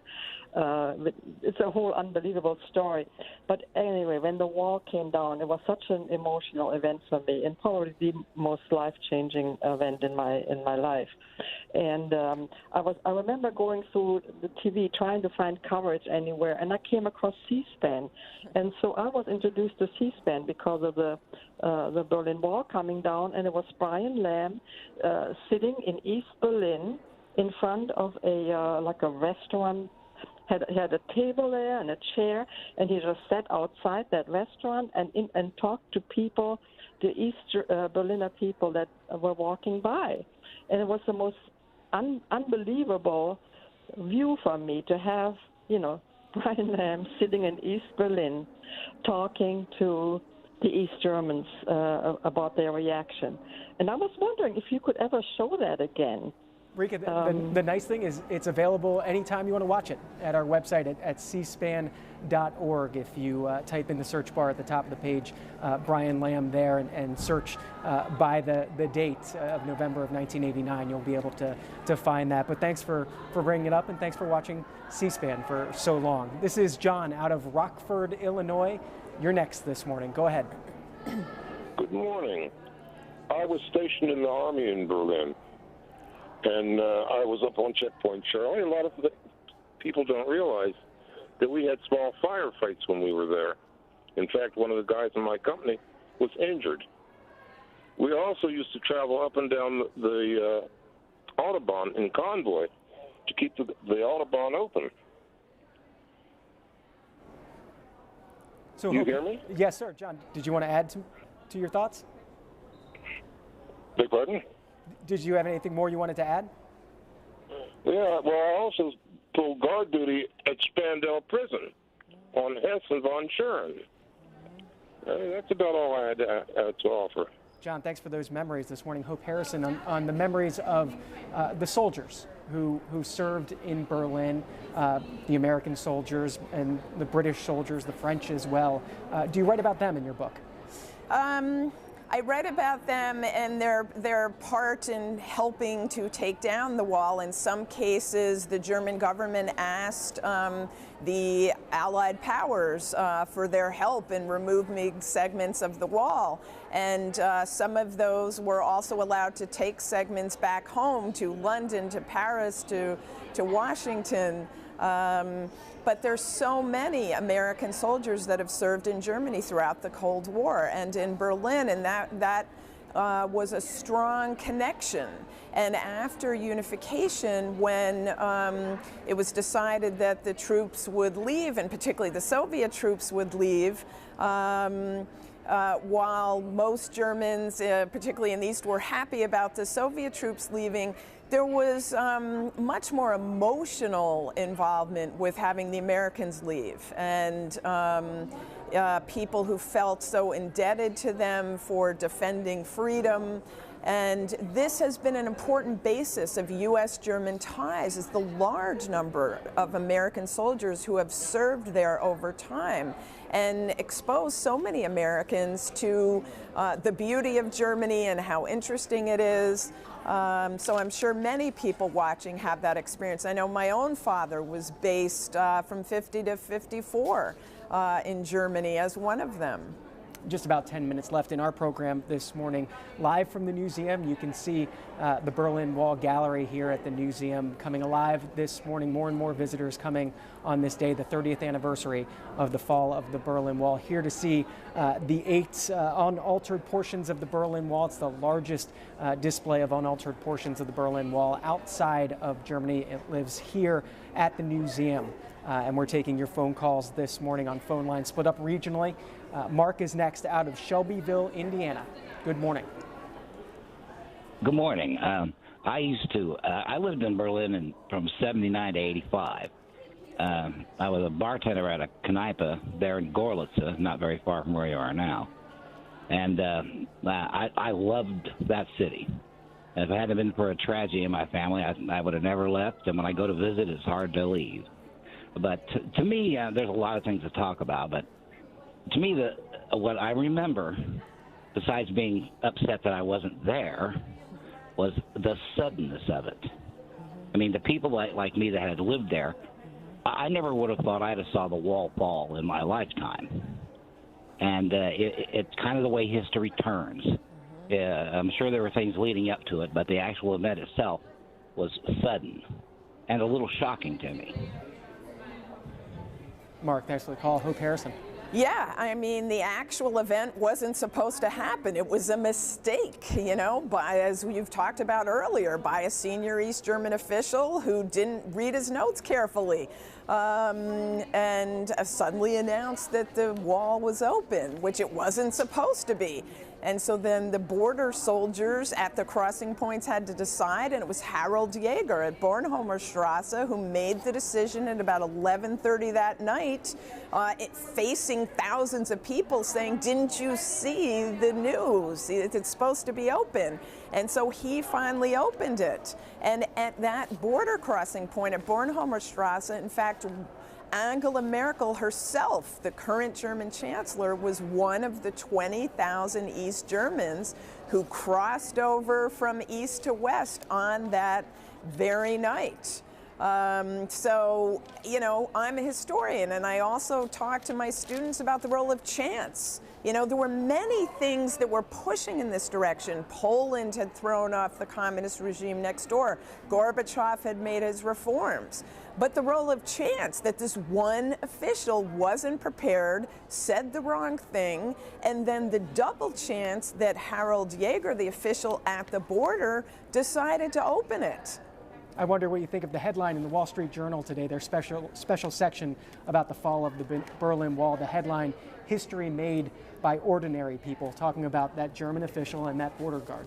Absolutely. Now, of course, the official wasn't an ordinary person, except in the sense that he made a mistake. And, you know, he showed his humanness in, you know, not being prepared. But absolutely, the role of individual people. And this is what the Germans talk about the most in terms of the lessons of the fall of the wall. They say it was the role of so many brave individual German citizens who took to the streets demanding change. And in 2019, they try to use that history as an inspiration, as a model for all of us now, to remember that we can't take democracy and freedom for granted. We, each of us, must be civically engaged to stand up for freedom and democracy. That German official we keep talking about, Gunter Schabowski, was his name. Do we know what happened to him afterwards? Yes, and in fact, I interviewed him. He's one of the over 100 Germans I interviewed for my book. Well, he became persona non grata among his former colleagues pretty quickly, you can imagine, since, you know, he mistakenly opened the wall, really. He was loved by the West. All the Western reporters, of course, always wanted to talk to him. And so he was in a very strange position, having come up through the communist system. Suddenly he was hanging out with people from the West a lot more. He was put on trial along with the other leaders for shooting people at the wall. And he was really the most contrite of any of the senior East German officials for that. And he said on trial, you know, how wrong it was and that he was ashamed for the role he had played. Time for just a couple more calls in the Washington Journal and American History TV today. This is Maria out of Oak Grove, Kentucky. Good morning. Yes, I was sitting here on thinking how I would describe my feeling to you, but it's just impossible. I mean, absolutely impossible. Every year when I turn my calendar from October to November, I get that same feeling. I mean, it's I used to work at a hospital, and one of the doctors had a picture on his wall of that famous picture where the soldier throws his gun away and jumps over to West Germany. And I had to go in this room every day, and it never got old. I said a little prayer every day, and in that November, my friend's sisters from East Germany was here to visit, and if they would have had the money, they would have went to Germany that same day.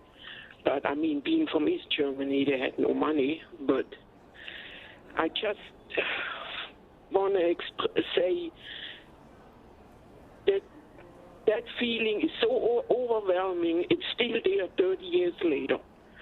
So that's all I wanted to say. Maria, thanks for the call from Kentucky. Hope Harrison on that, and on that soldier that she referred to, his name Hans Conrad Schumann, exactly. A soldier who was 19 at the time when he jumped over the barbed wire to get from East Berlin to the west. This was before the concrete wall was built. Exactly. This was shortly after they sealed the border. This was on Bernauer Strasse, which was divided by the wall.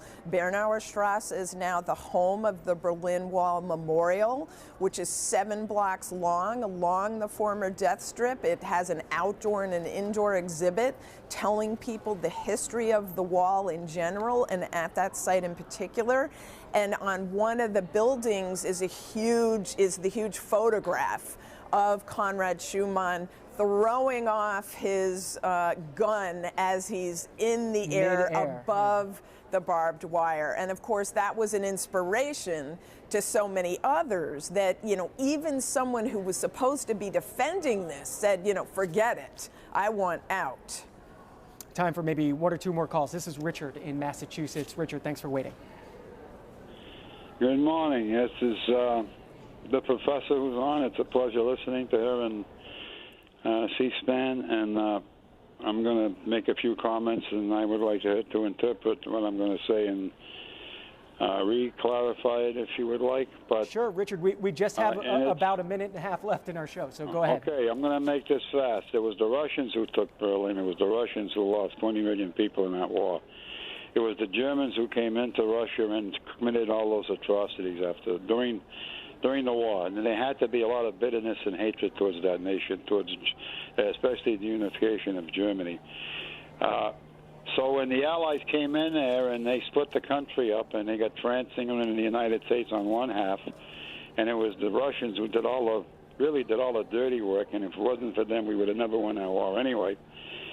And now they had to do something, so they put that wall up. And this conversation I'm hearing is primarily the significance of that wall and what it represented. But if you look at the totality of the actions of the German nation, I had a history professor mention, he said, as a nation, you could never really trust them.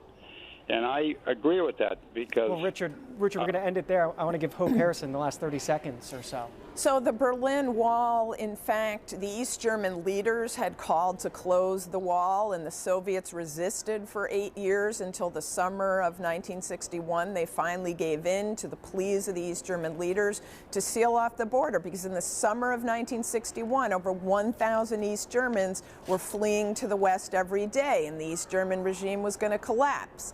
And so they built the wall that lasted for 28 years, but miraculously came down peacefully 30 years ago today. And it is just wonderful to be here to celebrate that with you all.